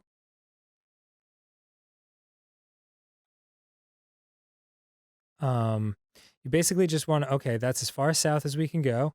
Look. The cave is very dark. Try as you might, you cannot peer through the darkness. Okay. Oh, all right. So there, this is good. Cave Troll Soul Sucking Nightmare. All right. So, we need to get there, but there is a chasm here, which we just have to kind of keep our eyes open for. It's coming up soon. Oh, there it is. Okay. Look ground. The earth floor of the cave. Oh, nope. Is that where the chasm is? Where's the chasm? Look ground again. The look ground. Look the ground. Oh, I found the chasm. A chasm. Terrific. Let's try that again. Maybe if I walk up a little bit, it'll be more obvious. There it is. Okay, great. Now I know the general vicinity of it.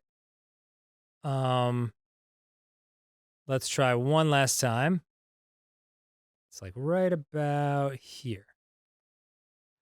Put board on ground. Feeling in the dark, you manage to place the board across the crevice.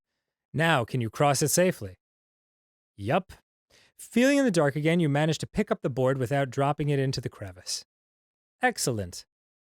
So now we just move towards the light, Carol Ann. And there we go. We made it.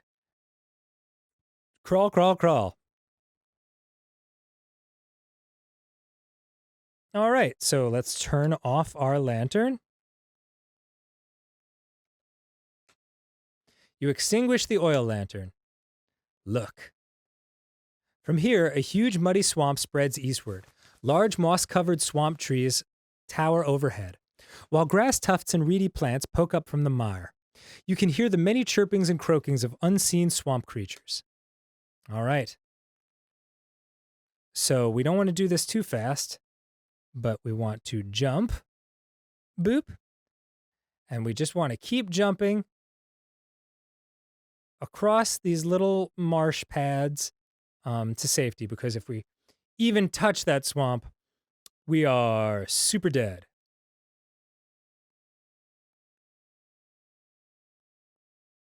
And there it is. There's the fruit. There's the magical fruit which will save our dad. Hell yeah. What could possibly go wrong? We're so close.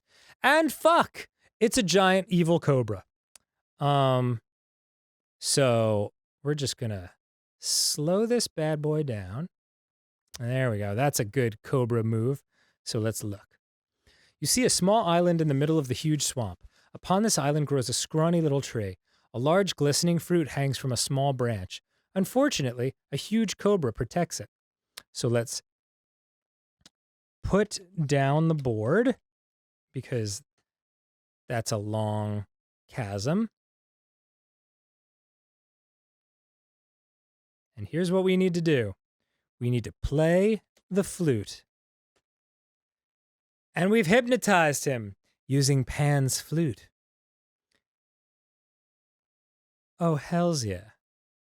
Nervously, you raise the flute to your mouth and begin to play a melodic tune to the big cobra, who begins to sway with the music. Soon the snake is mesmerized by it and falls into a hypnotic trance. Okay, so real quick, we take the fruit. Okay. And get the heck out of here, because as soon as that snake comes to, we die. Okay. All right, he's back. So we pick up board. We save our game. Got fruit. And here's a funny thing, since we just saved it. Let's look at the fruit. It's magic. And you can just straight up eat it, and then your dad fucking dies. So let's eat the fruit. You take a bite of the delicious-looking fruit. Mmm, delicious. Before you know it, you've eaten the whole thing. Wow, a feeling of vigor and vitality courses through your body, giving you boundless energy and that wonderful glow of good health. And now your dad is doomed. So let's restore the game. Make sure we look at the fruit. Okay, we've got it again. And now we return to our regularly scheduled jumping program. Jumpity, jumpity, jumpity, jumpity Jew. Like a heavy blanket, darkness enfolds you. Like the arms of Haley Westenra. Yeah, so we've got 132 of 230 points, and it is now nighttime. And now everything's a little different in this world, and I'm going to get back to the safety of the shore, and then I'm going to take a nice little intermission for myself, because I have to go pick up my car, and my voice is a little hoarse. These Sierra one-man playthroughs really do a number on your voice, but I enjoy them very much. So let's save. And let's hit intermission. Yeah. Okay. So we've saved it, and I'm going to pause the episode here, and I shall return. This will probably be all one giant episode, so to you it'll be like no time has passed, but to me, many hours will be in the books. Goodbye for now, my loves.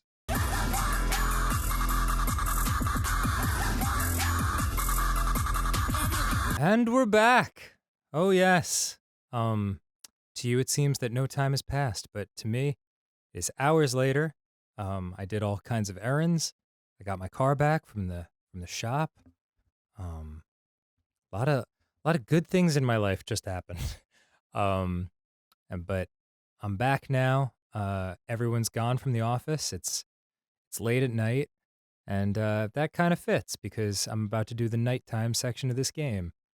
And you know what? Before I get back into this cave, let me just take a minute to appreciate how much I love how these games look. And I'm sure it's nostalgia, but you know, you look at the trees in the distance and the stars in the little sky up there, and the way they used, you know, these little, you know, it's just a couple of squares.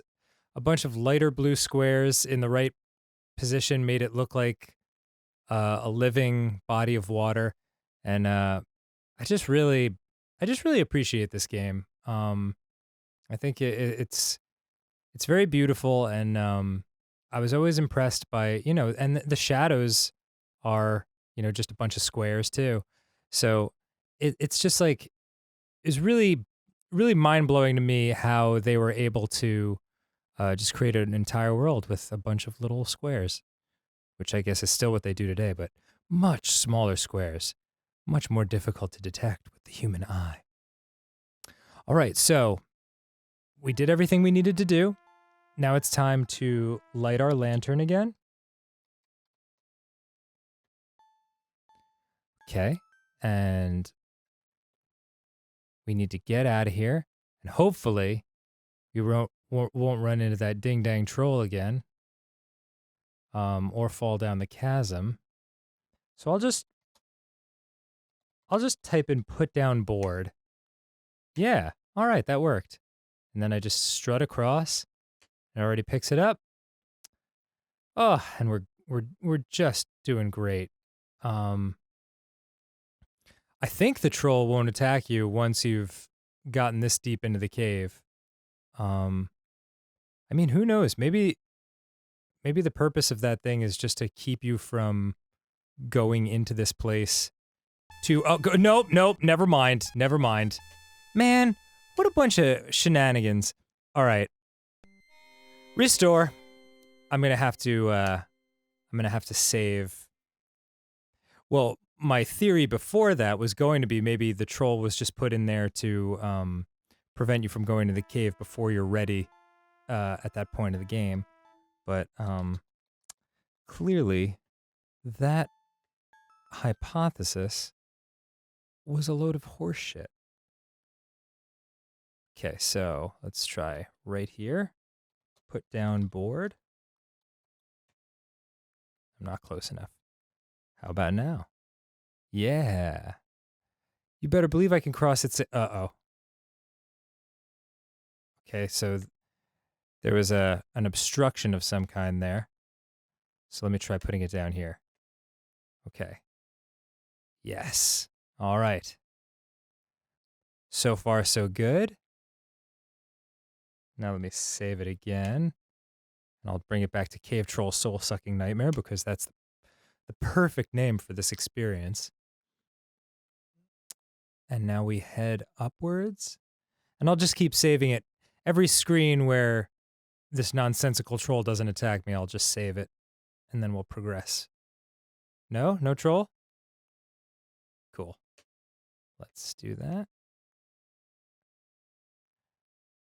And I think there's just one more screen after this. I must be getting close. Oh no, there's the exit right there. Yes. Queen Slay. All right, great. So let's save again. That works for me. And let's put out the lantern. Okay, extinguish lantern. Okay, there we go. I'll save it again just because that is the type of thing I totally forget to do if I die. Let me just get sucked out here. And now you see it's nighttime. So things are a little more dangerous, a little different now. I'll pick up the speed ever so slightly. Okay. Now, it's time to go to the Haunted Mansion up in the north there, and you'll see it is significantly more haunted than it was before. Crank this up even a little bit faster because, oh God, no, not like this. Oh God, oh man, Kopan Ramen. I'm sure you're great, but this is not what I wanted. This is everything but what I wanted. No, as a matter of fact, it's not my first time. Okay, let's just restore it. Okay. All right, no harm, no foul. Faster and faster. Boy, that is a That is a touchy mouse system. Okay, so get sucked out there. And back we go one more time. So yeah.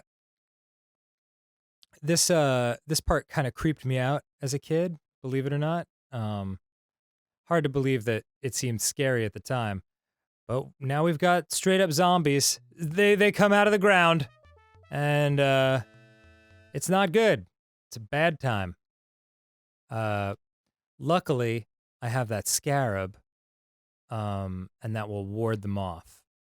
But getting eaten by zombies in this game as a kid was a very upsetting experience. So, what's that you hear? Why, it's the sound of a crying baby, and it's coming from upstairs. So, we will go check that out. I believe it's... Nope, I think this is the wrong room. Yeah. You hear a baby crying.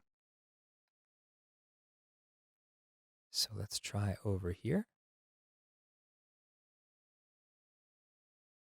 Oh, I know I hear a baby crying. All right, I think I got in that time. So you can see this place is in quite a state of disrepair. And yeah, there it is, sure enough. The crying baby seems to be in here. So let's look. Cradle. The baby cradle rocks to and fro as a baby's voice wails from within. Look in cradle.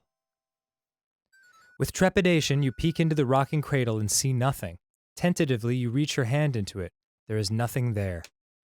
Ooh, that was spooky as a kid. I wasn't into that. So there is a crying baby, and he's very upset. But he's not in there, because he's a ghost baby. But there's nothing we can do for him in here, which means we have to go outside. Now, one thing I haven't done yet is read the tombstones. That's something you can do at any point, but we're going to do it now and see what's out there. But first, we're going to ward off some zombies that try to kill us. Hey, buddy. Don't mind me. Just reading a tombstone. Everything's cool. Lord Coningsby, 1559 to 1626. Sleepeth here in peace, an honorable man, a valiant soldier. He served his country well. Okay, so let's remember where he is. That's the soldier's grave. I plant these shrubs upon your grave, dear wife, that something upon this spot may boast of life. Shrubs must wither, and all earth must not. And all earth... Jeez. Shrubs must wither, and all earth must rot. Shrubs may revive, but you, thank heaven, will not. Damn, Roberta Williams! The terrifying zombie senses your obsidian scarab. It immediately retreats and goes back to whence it came. So yes, if I had not done that whole shebang with the witches, these guys would tear me to shreds. Okay, same thing and same thing. Okay, so peace out, Cub Scouts. Let's see what's over here. 1643. Here lies Newberry Will. His life was finished 'cause he took ill, but none'll miss him, he should have been wiser. 'Tis his own fault for being such a miser. All right, so here's where the miser's buried. Good to remember. Let's see what's up here. Here lies the body of Marianne Louder. She burst while drinking a seedlets powder. Called from this world to her heavenly rest, she should have waited till it effervesced. I don't know what a seedlets or seedlets powder is, but I'm sure that would make more sense if I did. Dear I lets 'em. When people's ill they come to I physics bleeds and sweats 'em. Sometimes they live, sometimes they die. What's that to I lets 'em. Nice, doctor. Real good. What about this tiny gravestone up here? To the ever-living memory of Hiram Bennett, baby son of Edward and Sarah Bennett, who by a sudden surprise fell asleep the 11th day of November, 1553, aged 6 months. So, remember we have a shovel? Time to dig the grave. And so Rosella digs. We're a little obscured by trees, but you get the idea. You carefully dig a small hole at the poor baby's grave. What's this? You have uncovered a silver baby rattle. You bend down, pick it up, and carry it with you. Look. Rattle? All right, there it is. Okay, so now we make our way back. And let me tell you something. Again, I feel like if they could make this game again today, they would not do it like this. But you have to do this 5 times, believe it or not.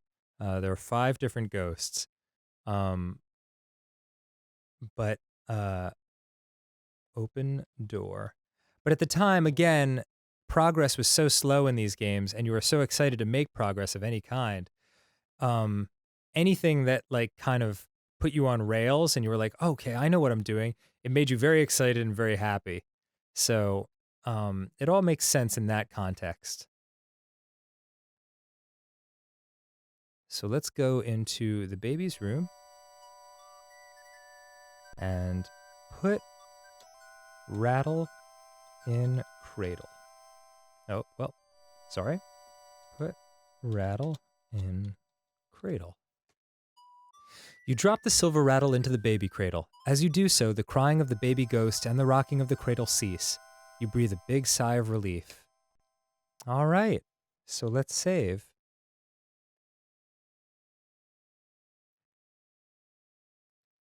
Made baby happy, though still dead. Cool. All right, so that's the first one.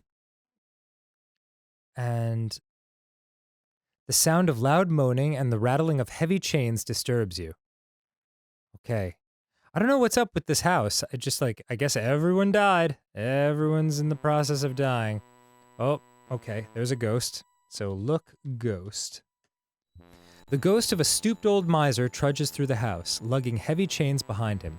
He moans loudly in frustration as he appears to be searching for something he can't find.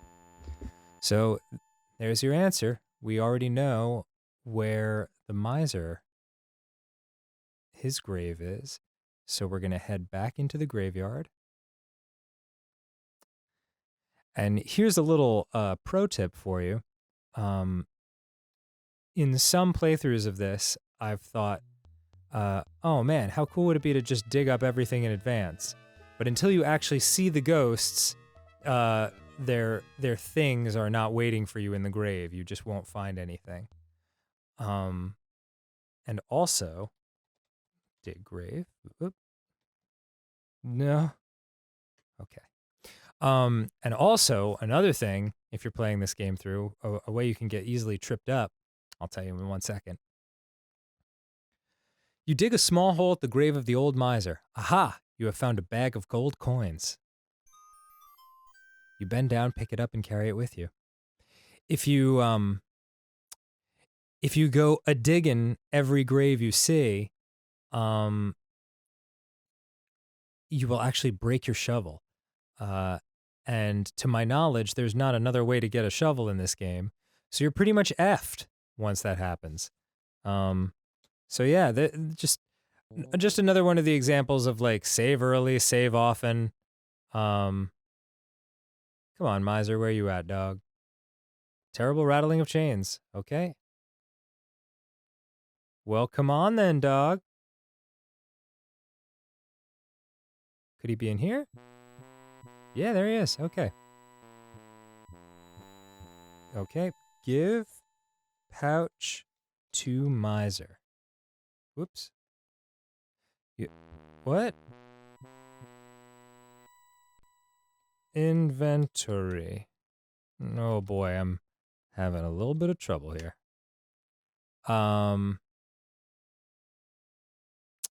Silver flute, board, axle, cupid's bow.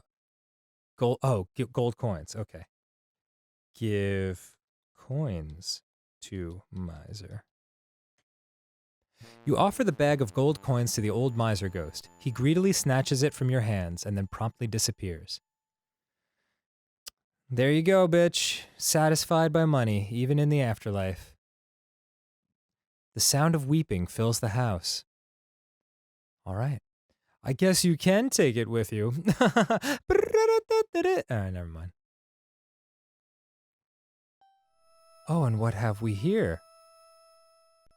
Look, ghost. You see the sad ghost of a beautiful young woman. She sits in her rocking chair and weeps as if her heart will break. That's a bummer. Talk ghost? You try to comfort the lady ghost, but she doesn't respond. It seems as if she doesn't even know you're here as she continues her deep sobbing. Kiss ghost? You can't, as the ghost has no substance. You know, they really wrote in a lot of options for kissing things, and I appreciate that. I think it's very nice. Just that you're a kind lady just giving out kisses. What could be sweeter? So, we did not see the woman's grave on that side, so let's check the crypt side. Read tombstone. Betty Cowden, 1650 to 1669. Here lieth the body of Betty Cowden, who would live longer, but she couldn't.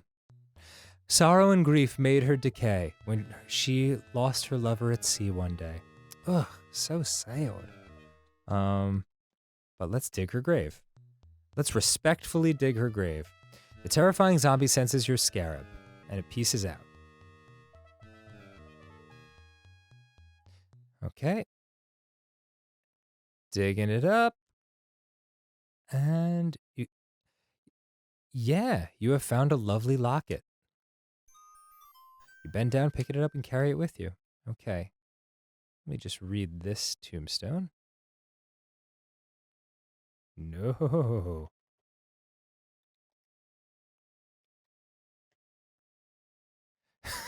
(1634 to 1672). She done her best. Yeah, I know that feeling. And let's just take a look at these other graves too while we're here. At length, my friends, the feast of life is o'er. I've eat sufficient, and I'll drink no more. My night is come, I've spent a jovial day. 'Tis time to part, but oh, what is to pay? Beautiful. Dentist Brown, stranger, approach this spot with gravity. John Brown is filling his last cavity. Sweet. Does this one count? Yeah, I guess so. Rebecca Freeland, 1598. She drank good ale, good punch and wine, and lived to the age of 99. Yeah, Rebecca. Hell yeah. 1546. Reader, here lies, but forbear to read one more without a tear. One I cannot speak the rest. You may weep, I'll smite my breast. Grief preventing and this stone, too small to be written on. Only this, a little boy, Willie, in Abram's bosom laid. Oof. Willie! Ya poor young bastard. Let's check this one, if this is in fact a tombstone. Whoever you are, tread softly, I entreat you, for if he chance to wake, be sure he'll eat you. Okay. We'll just move on then. Get fucked, Raven. I'm so tired of your nonsense. Let's just look at that locket before we give it to her. Aw, there's her handsome man. Looks like he was mustached. Or mustachioed. You know how sometimes it looks like mustachioed when you see it in print? That might just be me. Okay, so sorrowful weeping. And once we do this, we will be more than halfway done with this lovely yet somewhat tedious part of the game. Give locket to ghost. No, not the locker.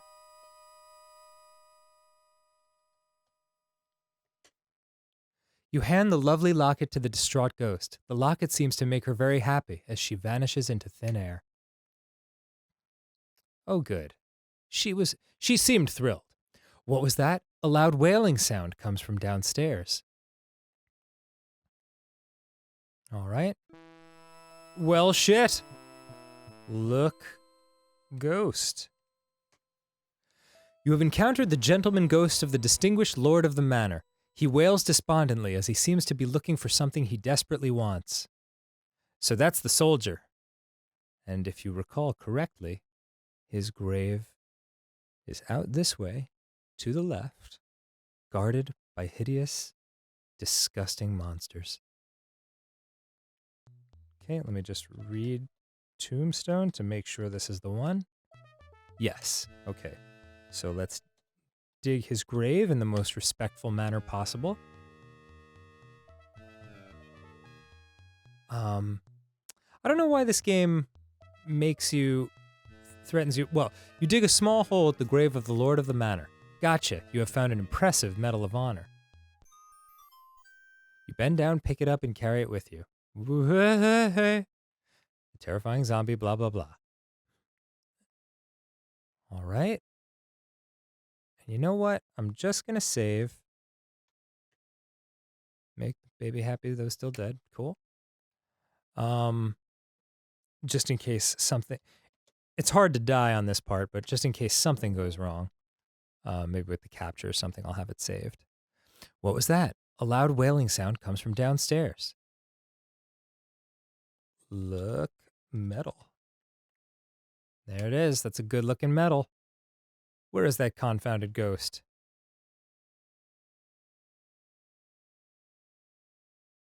Lord Coningsby, are you here? Please cease your anguished wailing. Dude. Just show up, all right. There we go. Okay. Give medal to ghost. Oh.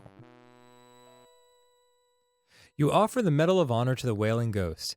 He takes it from your hands with great reverence. Satisfied, he vanishes into thin air. Peace, dog. All right, so here we are. We've accomplished a lot. A cute little boy ghost suddenly appears. He grins mischievously at you, begins to giggle, and runs from the room. All right. Let me just look at this painting real quick. You notice two interesting portraits above the downstairs doorways, one of a middle-aged woman and the other of a young man. You wonder who they are. Perhaps one was the Lord Coningsby.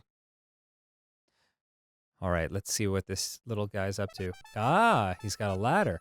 You hear naughty giggling as the little boy ghost runs from the room. Climb ladder.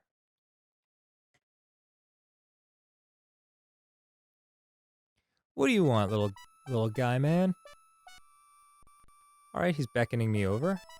The little boy ghost laughs and refuses to budge from his seat on top of the chest. It might help if he had a toy to play with. Talk ghost. You try to talk to the boy ghost, but he only giggles. All right. Climb ladder. All right, so that is the little boy that had that big, long tombstone off to the right of the mansion. So we're going to go take care of that. And then that is the last ghost we will have needed to make Soups happy. Right after these GD zombies annoy me one last time. Okay, just got to make ultra sure this was the one. I think it was. Yep. Okay, so let's dig the grave.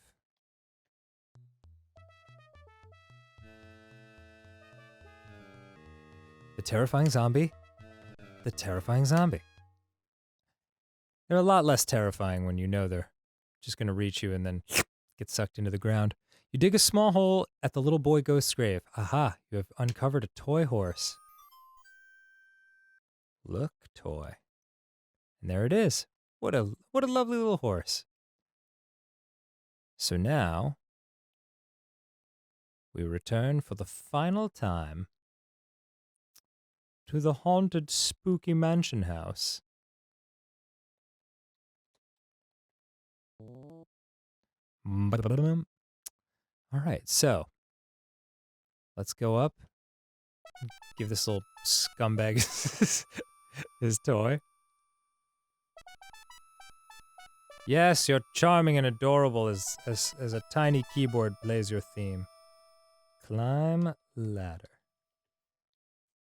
All right, up we go. And now, give toy. You give the toy horse to the little boy ghost in hopes that he will vanish like the others before him. For a moment, you fear he will not, as he takes time to examine it carefully. Suddenly, he grins at you, and in a twinkling, disappears. Goodbye, little man. Sorry you died. Open chest. Let's see what's up with that chest. I am too close enough. Look in chest.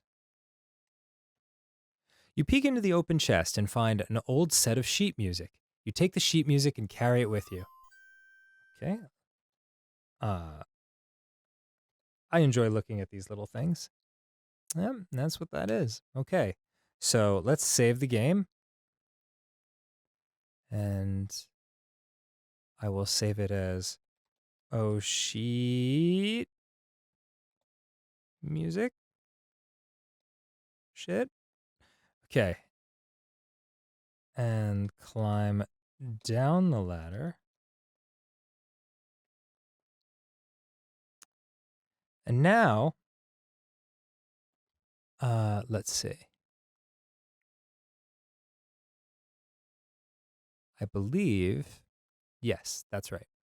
Okay, so now we're finally going to go back to that big mysterious staircase that I didn't want to go up before. And I would have gladly shown you what it is, but it's just so easy to die on stairs in these games. If you fall enough, if you fall from a great enough height, you will not survive. And it gets a little squirrely here, as you can see. So let me just save it. It's very strange. The controls reverse. As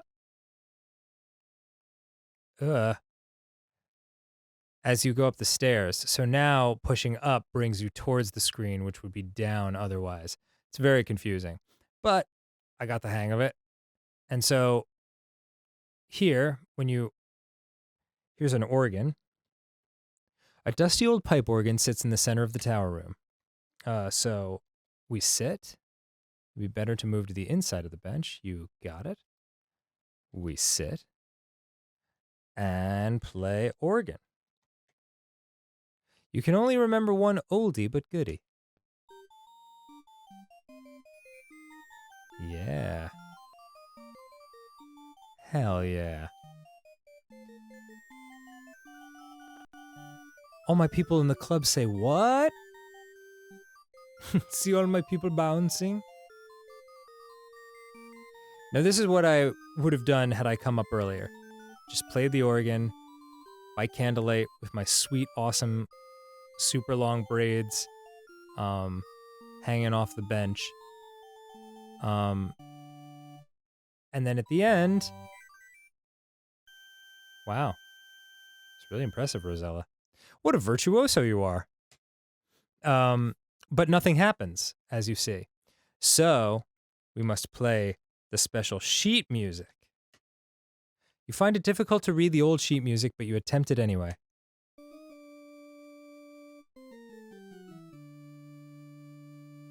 Very Phantom of the Opera. Very, very smooth and exciting. So yes, it is a mournful tune, the type of song you would expect to hear in a house where, yeah, everybody's dead. Like, everybody's dead, including a bunch of people at a young age. Real cool, real nice. Only the miser looked super old. Even the Lord was kind of like maybe mid-50s or 60s or something. Actually, he probably said it on his tombstone. But yeah, Betty, the baby, the little boy, they all died super young. But hey, that's how it goes when you live in medieval times. I remember I had a teacher once who said, oh, what? Hang on. What is this? A small drawer has opened in the organ. There it is. Look in drawer. You see a skeleton key in the drawer. Take key. Take the skeleton key from the drawer. Look key. That's a skeleton key, all right. So let's save. Stand. And here we go. Back down the stairs. Yeah, I had a teacher once say, ask the class who here would like to live in medieval times. And at the time I was totally obsessed with medieval times.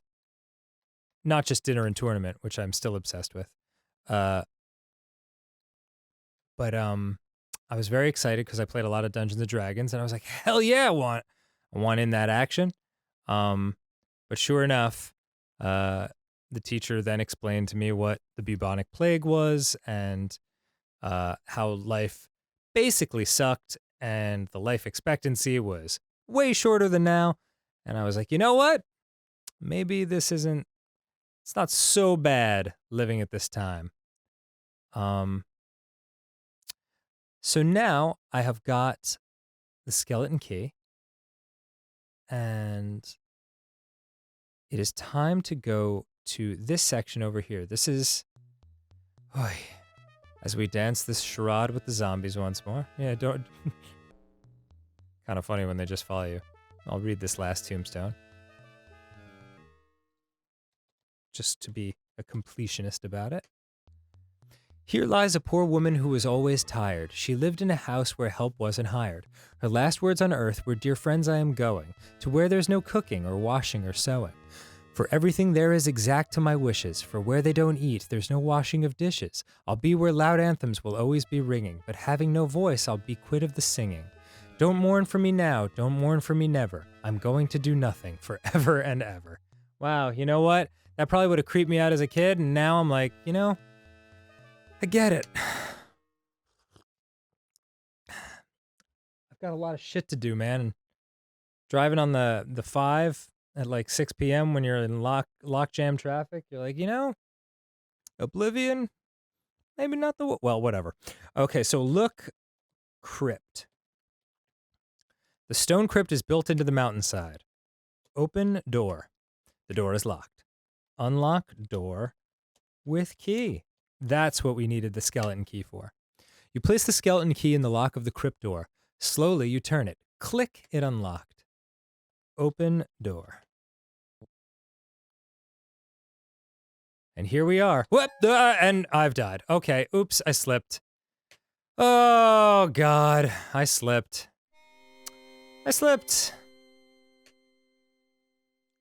God damn it. All right, thanks to my clumsy butter feet, I now have to walk down these stairs again. Man, that feels like it shouldn't have been so long a drop that it killed me, but here we are. Anyway, that was what you just saw in there was Pandora's box in the lower right corner, and a mummy guarding it from its sarcophagus. And the mummy pops out. Whoops, but that's close enough to the ground. I'm okay. The mummy pops out and tries to fight you, but again, the scarab protects you. And I don't know why they'd put that, because, you know, I would assume that if you've gotten this far, if you've gotten so far as to unlock the door, surely you must have warded off the zombies, so it knows you have the scarab. But I feel like maybe these zombies can like get hung up on the graves if you don't mind me, good sir. Let me hold that thought. Use key on door. Okay. Unlock door with key. Okay, open door. Okay. All right. Maybe I'll just slow this down a pinch. Okay. You can see by the flame on the wall that everything's slowed down a little. So save.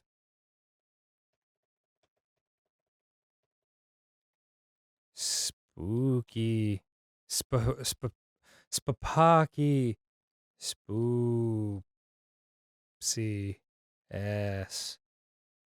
Crimped. Okay.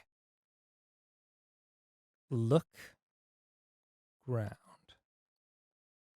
Pandora's box is on the floor of the crypt. Look down.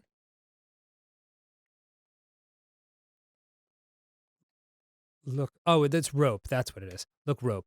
You see a pile of rope on the end of the platform. Pick up rope.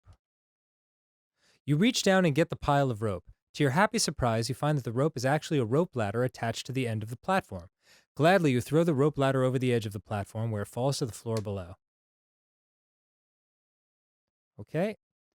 Climb down ladder, since clearly this kills you when you fall. Okay. So here comes the mummy. Look out for the mummy. It's a mummy. Look, mummy, because he pieces out real fast. This mummy appears to be at least 1,000 years old. Its wrappings are loose and decayed, and it stinks. Gross. All right. So all I was going to say before was there's probably ways where you can dig up everything as you go while getting those zombies outside hung up on tombstones so they can't get you. So I guess the mummy is just insurance that you actually got the scarab, because there's definitely no way to get past him to get to Pandora's box if you don't have something to ward him off. So look, Pandora's box. Pandora's box is on the floor of the crypt. Let's save.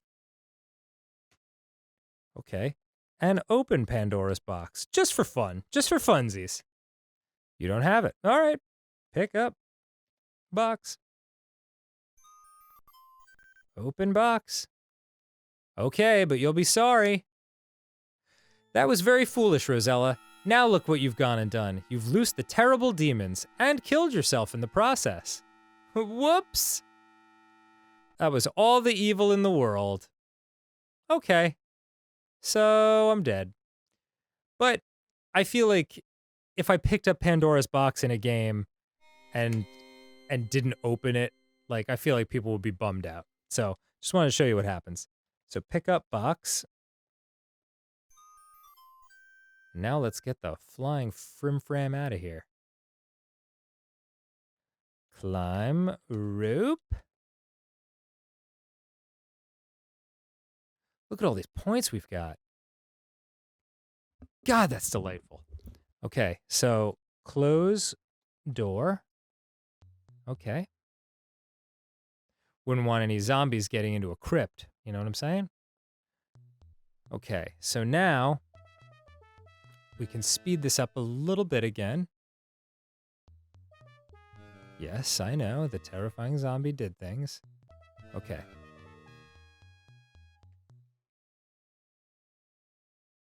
So now it is time to go back to Lola. Hello, Raven. That's... Oh, never mind. I was going to make a That's So Raven joke, and then I embarrassed myself into not doing it. And here we are. So we head back up the cliff for the third and final time, because now, I mean, truly, we've really done a lot for this chick. We've got her a unicorn. We brought her a box with all the evil in the world in it. And a hen that lays golden eggs. I mean, come on with your nonsense. Like, at some point, I'm going to have to use the B word. Bodacious. Bad. Bad. So they take me back to Lola. And as you can see, 176 with 230, we're getting close to the end here. Lola smiles an evil smile. You know, she says, I've never asked you your name. What is it? You tell her, Rosella.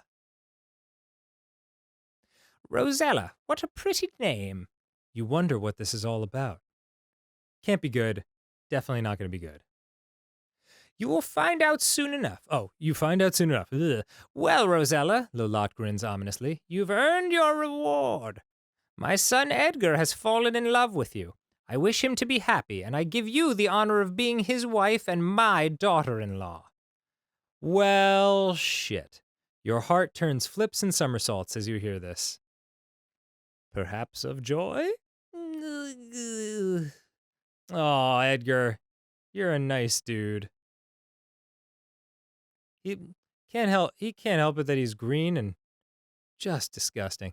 You'll be married first thing in the morning, she informs you. You will sleep in Edgar's room tonight, while my son sleeps elsewhere. Ah, keep it chaste. I appreciate that. She motions to her goons. Let us relieve you of your burdensome load before you retire. Load. Okay.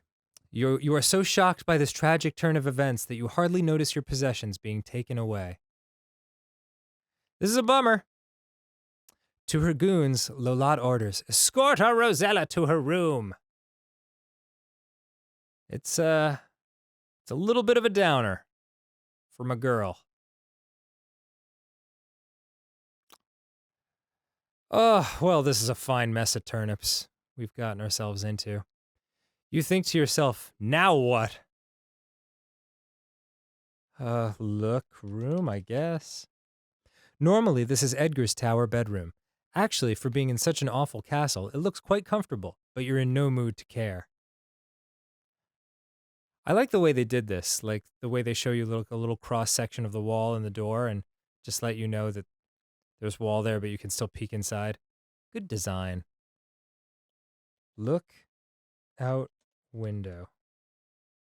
You see the mountain out the window. Wow, so deep. So very deep. Look, dresser. You see a chest of drawers with a mirror on top. Look, mirror. You look in the mirror and see the reflection of a poor but beautiful peasant girl. That's me. Oh, it's Edgar. You hear something at the door. What's this? Why, a beautiful red rose has been pushed under your door. You pick it up and carry it with you. Oh, man. But did you see what happened with that rose situation? What a beautiful red rose. What's this? Why, there's a little gold key attached to the rose. Take key. You remove the little gold key from the red rose.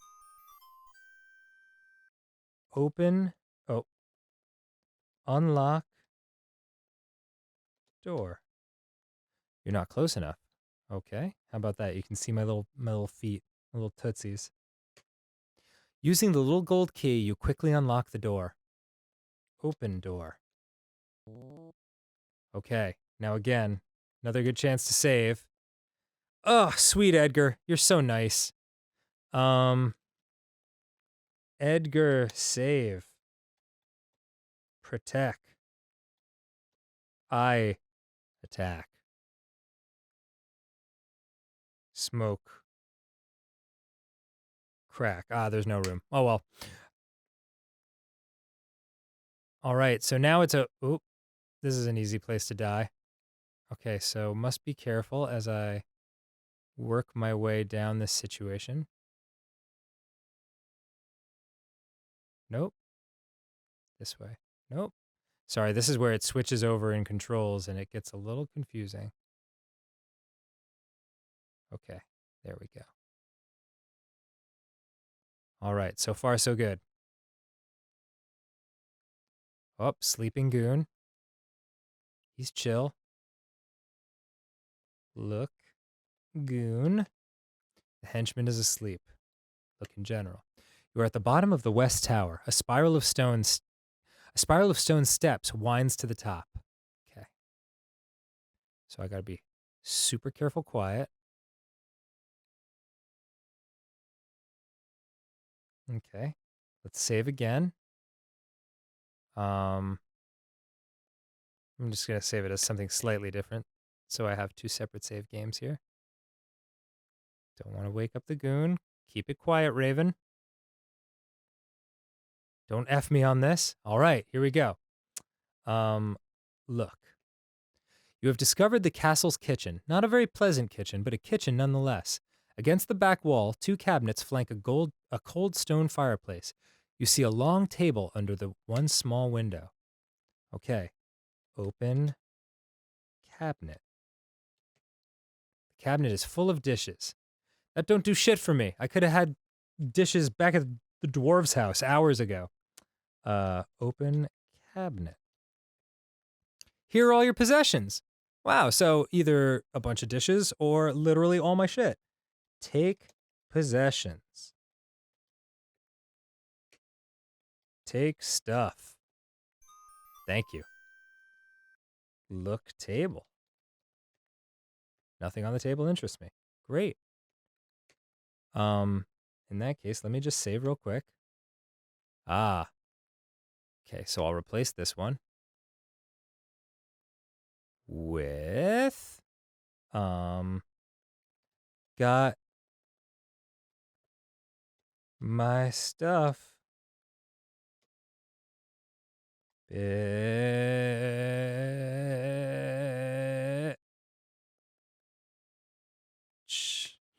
All right. Now I just have to sneak back. Don't mind me, Mr. Guardman. And now, sneak over here. Okay, don't want to get too close to the goon, because he'll wake up. Wakey, wakey, eggs and bakey, and then I'm fucking dead. So, now here we go. Quietly up the stairs. Thank God she has like 7 simultaneously asleep henchmen. Okay. If I remember the layout of this castle correctly, there's that door there. I believe I die if I go there, because that's where the torture chamber was and such. So I want to go up these stairs. Let me save again, because this is getting a little disturbing. Sorry, John. You're out of here. Replace John's save with stairs. Okay. Let me go up the stairs. Oh, here we go. There we go. And I fall into my death. Wow. Very attentive guards. Okay. Good thing I saved right on those stairs.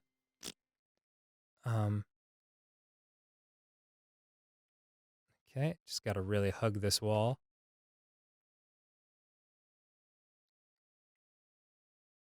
And we did it. Okay, there she is. Sleeping like a beautiful baby. Open door. I'm right on the door. Unlock it first. You got it.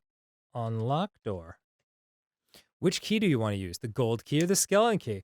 I'll use the gold key. On door. Using the little gold key, you quickly unlock the door.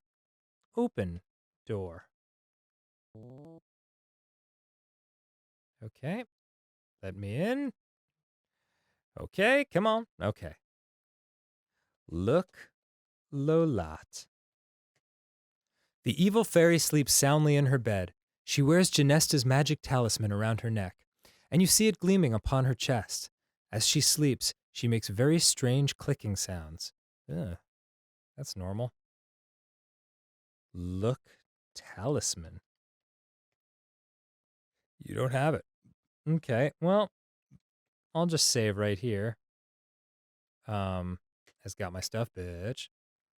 Take talisman. Maybe if I gently remove it. Okay, well, she has woken up, and I'm dust. You stupidly wake Lola up. Viper, she screams as she quickly sits up, points a gnarled finger at you, and zaps you into oblivion. Well then. Okay. I didn't have to say it was stupid. I mean, just... Okay, so... Cool, I guess that's what she thinks of her son's future wife. I guess I'll shoot her with Cupid's arrow. Because what could do better for anyone than to be in love? It'll make her filled with happiness and probably come back to life and be a good person. You aim the golden arrow toward Lola. You let go of the bowstring. Zing! A direct hit. Well, yeah, it better be a point-blank range. Lola sits straight up in bed, a look of agony upon her face. What did you do to me? She shrieks. I'm melting! Melting! No, wait, that's another story. Let's try again. It hurts! It hurts! Stop the pain! Stop it! You cringe as you watch the evil fairy die a painful death. What happened, you wonder? How could Cupid's arrow have done that? You thought that those arrows were harmless and contained only love. Hell yeah. Ah! Horrible, horrible love! Wait, that must be it. Love!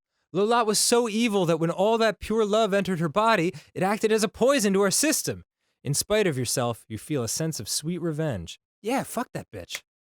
As she breathes her last, Lola manages to gasp, I don't know how, but I'll get you for this. Well, a bright new day is dawning. Hell yeah, it is. I've murdered. Oh, Edgar. Edgar bows to you, acknowledging his evil mother's death. He begins to say, you may now walk freely about the castle. And suddenly begins to blush. Oh, I love this guy. Poor Edgar. Well, sorry we murdered your mom. Look, Lolat. Lolat is quite dead now. Genesta's magic talisman hangs from around her neck. Take talisman. Okay. Look, talisman. That is a good-ass looking talisman. Okay, so let's save. We will replace intermission with I murdered for good. Happy death. Cool. All right, let's see here. There's nothing worse than succeeding at your main objective in these games and then fucking dying on the stairs. It's happened to me in almost every Sierra game I've ever played.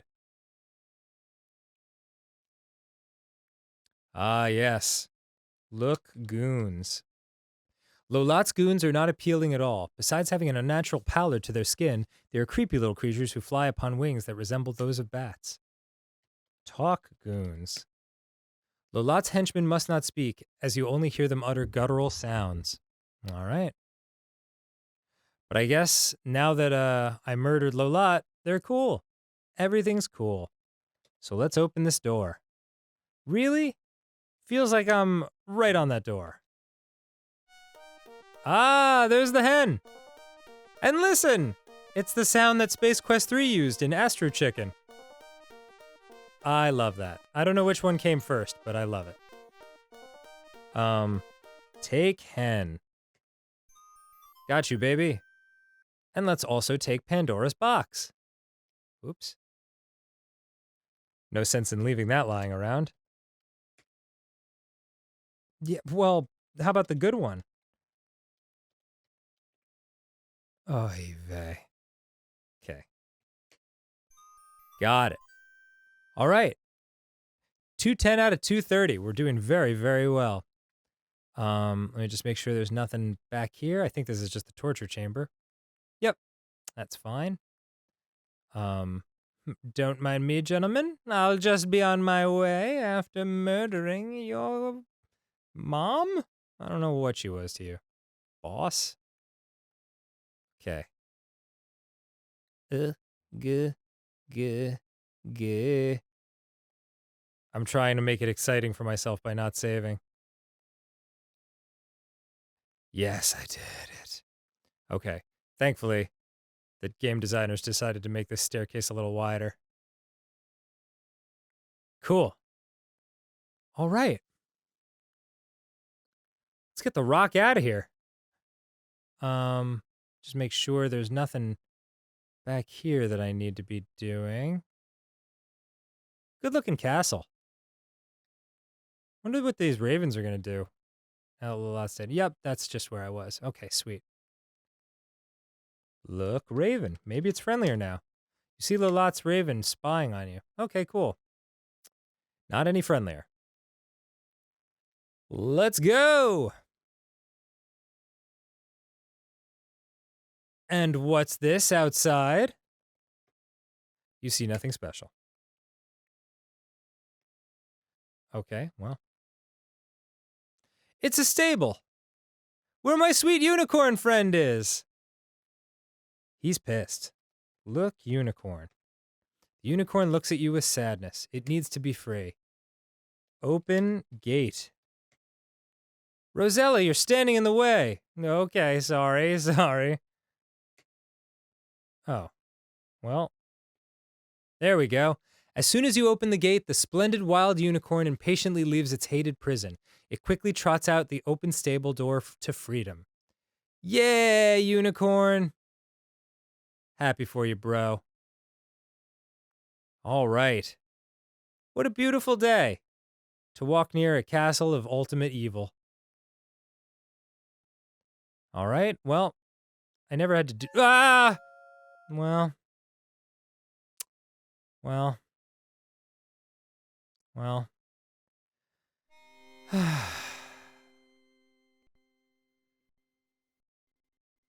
God damn it, Ben, pause the episode. I've embarrassed myself.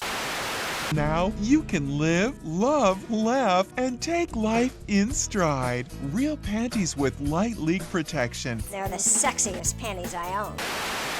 And we're back. Okay, sorry about that. Let's just make this normal speed. And I did save it, as Walkie Danger Man.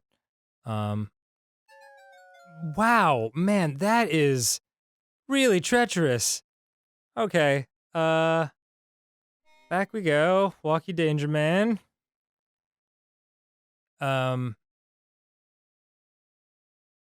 Okay.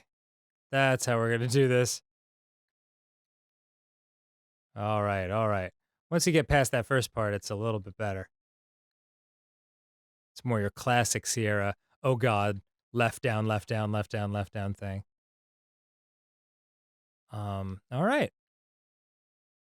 Why can't those goons just, like, help a brother out and, like, fly it, well, help a sister out and fly us down? I mean, like, they flew us 100 times when we were their mortal enemy. Okay, so here's what we want to do. We want to make this a little faster, because now I gotta cover some serious ground. Yeah, Raven. That chick's dead, so you can just do whatever now. Excuse me. It's 10 p.m. and I'm a little gassy. So this is not necessary to finish the game. But open door.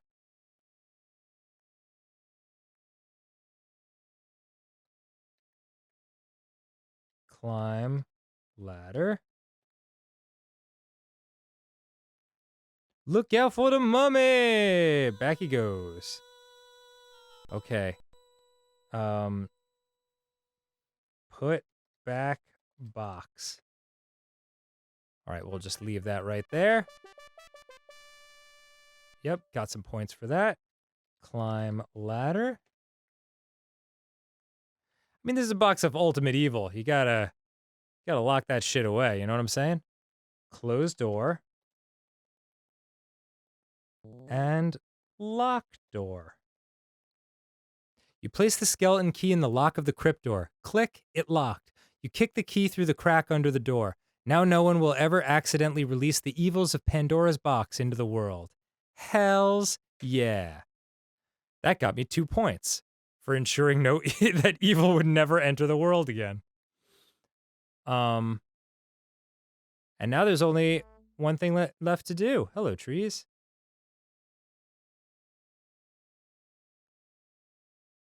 Goodbye, house. Man, we've had such lovely adventures. Man, they just don't make them like this anymore. This is as good a time as any to say thank you to Roberta Williams and Mark Crow and Scott Murphy and Ken Williams and Josh Mandel and all the people at Sierra who made these games so special. I love being in this world, and as many advancements as there have been made in video gaming and graphics and all that, nothing can ever replace the feeling of being, 9 or 10 or 13, like your real formative years, and playing things at that age where it just feels so fascinating and it embeds itself as just this really special thing in your life. I'll replace Walkie Danger Man with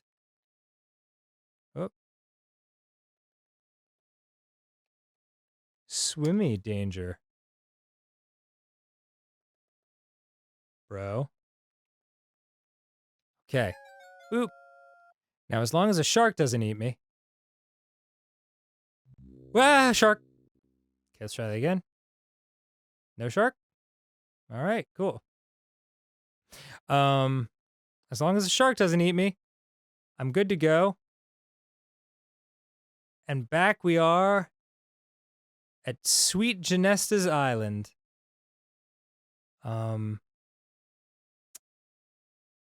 Oops, I went to the wrong part. I gotta go in through the front door, where my lovely Genesta is. Look at those toucans. Genesta's tiny fairies guard the palace door. Well, they can freak out all they want. I'm going in. Look at this pretty castle. This is the entry hall of the enchanted ivory palace. 2 of the doors are closed and presumably off limits to uninvited visitors. The left doorway, however, is open. Okay. Well, isn't this just lovely? Very 80s. A lot of pink and blue, aquamarine. You are on a tower stairway of the island's ivory palace. And up I go, and this computer's having difficulty running these little fairies with their pixie dust and whatnot. Ooh. Genesta's bedchamber is very beautiful and serene. Genesta lies very still upon the seashell bed, her concerned fairy helpers hovering near, and her pet snow leopard lying close by. Damn. Look, leopard. A white spotted snow leopard lies on the floor of Genesta's bedchamber. It lies quite still, but for the occasional twitch of its tail. So let's just save here. Let's save this as Dan's Fantasy. Cool.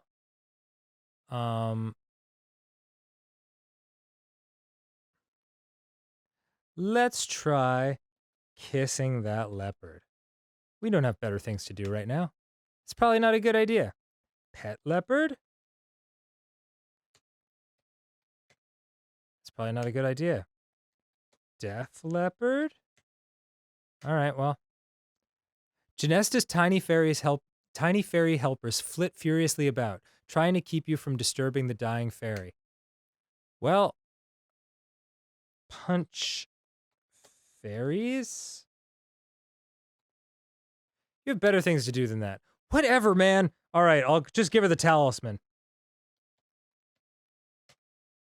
You give the magic talisman to the dying fairy. Almost instantly, the color returns to her cheeks, and her green eyes begin to sparkle.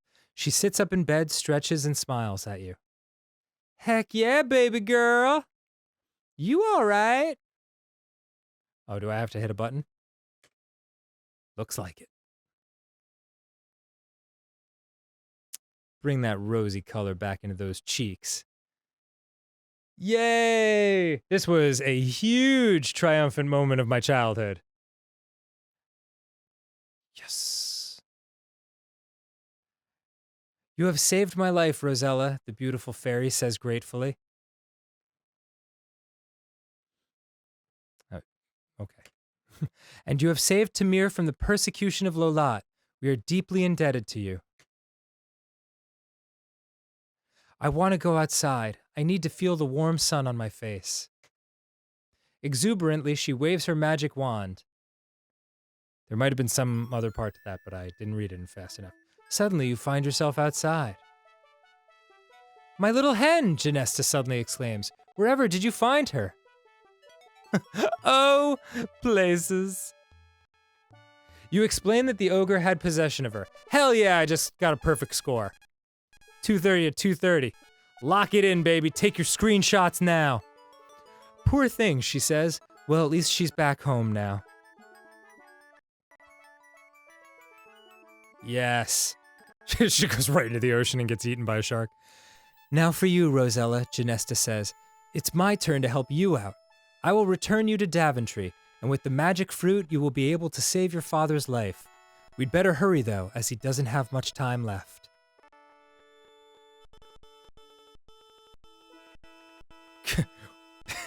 I love watching the game choke on itself at that moment. Yes, you are anxious to get home again. We'd better hurry, though. But first, Janesta proclaims, let's replace these peasant clothes with your royal gown. Shazam! She goes. That's the Rosella we know and love. With a twinkle in her eye, Janesta announces there is someone else deserving of a reward for his kindness and heroism. Aw, sweet Edgar. You have a beautiful soul, Edgar, the fairy says to the ugly little man. You should look like what you are. Boom. This handsome hunk is Edgar? Ding dang. Rosella, he says, I love you. Will you marry me? You think about it. You think about it some more. Then? I'm sorry, Edgar. You're very sweet, but I must immediately return home. Perhaps we'll meet again, you say. And as a matter of fact, you do. Well, Rosella, Janesta announces, well, goodbye. We'll never forget you. She's a fast talker. But you do meet Edgar again in the future, so fear not. Pick up that adventure hat, Rosella. I wonder how long she was actually gone for. Maybe it was just like 2 minutes. Because they have not moved much. You give the healing fruit to your dying father and strongly urge him to take a bite, which he weakly does.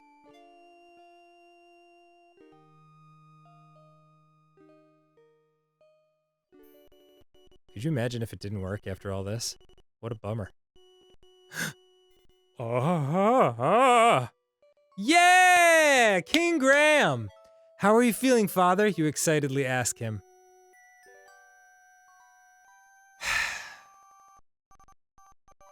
Never felt better in my life, is his reply. What is in this fruit anyway? He wonders. Ha ha ha ha ha! Like the freeze frame on everyone laughing. It is magic, father, and you tell your excited family of your adventure in Tamir. I guess they don't really ask any questions around here. I don't think you're through with this hat yet, you say. Your brother, Alexander, and your mother, Queen Valinus, readily agree. You've got too much life ahead of you. Aww. Sweet Graham. As you remember from the playthrough Ross and I did of the later King's Quest, he's very, very old in that one, but here he's still probably in his like 50s or something. So all's well that ends well. Until next time, goodbye. Yeah! Thank you, Roberta Williams, with your green eyes and purple eyeshadow. You're awesome. Oh, I got a secret code. I don't know what that does. And I also don't know what that symbol is between the J and the S. It's like an A, like the A that's connected to an E. It's all weird. But yeah, I don't know what that's used for.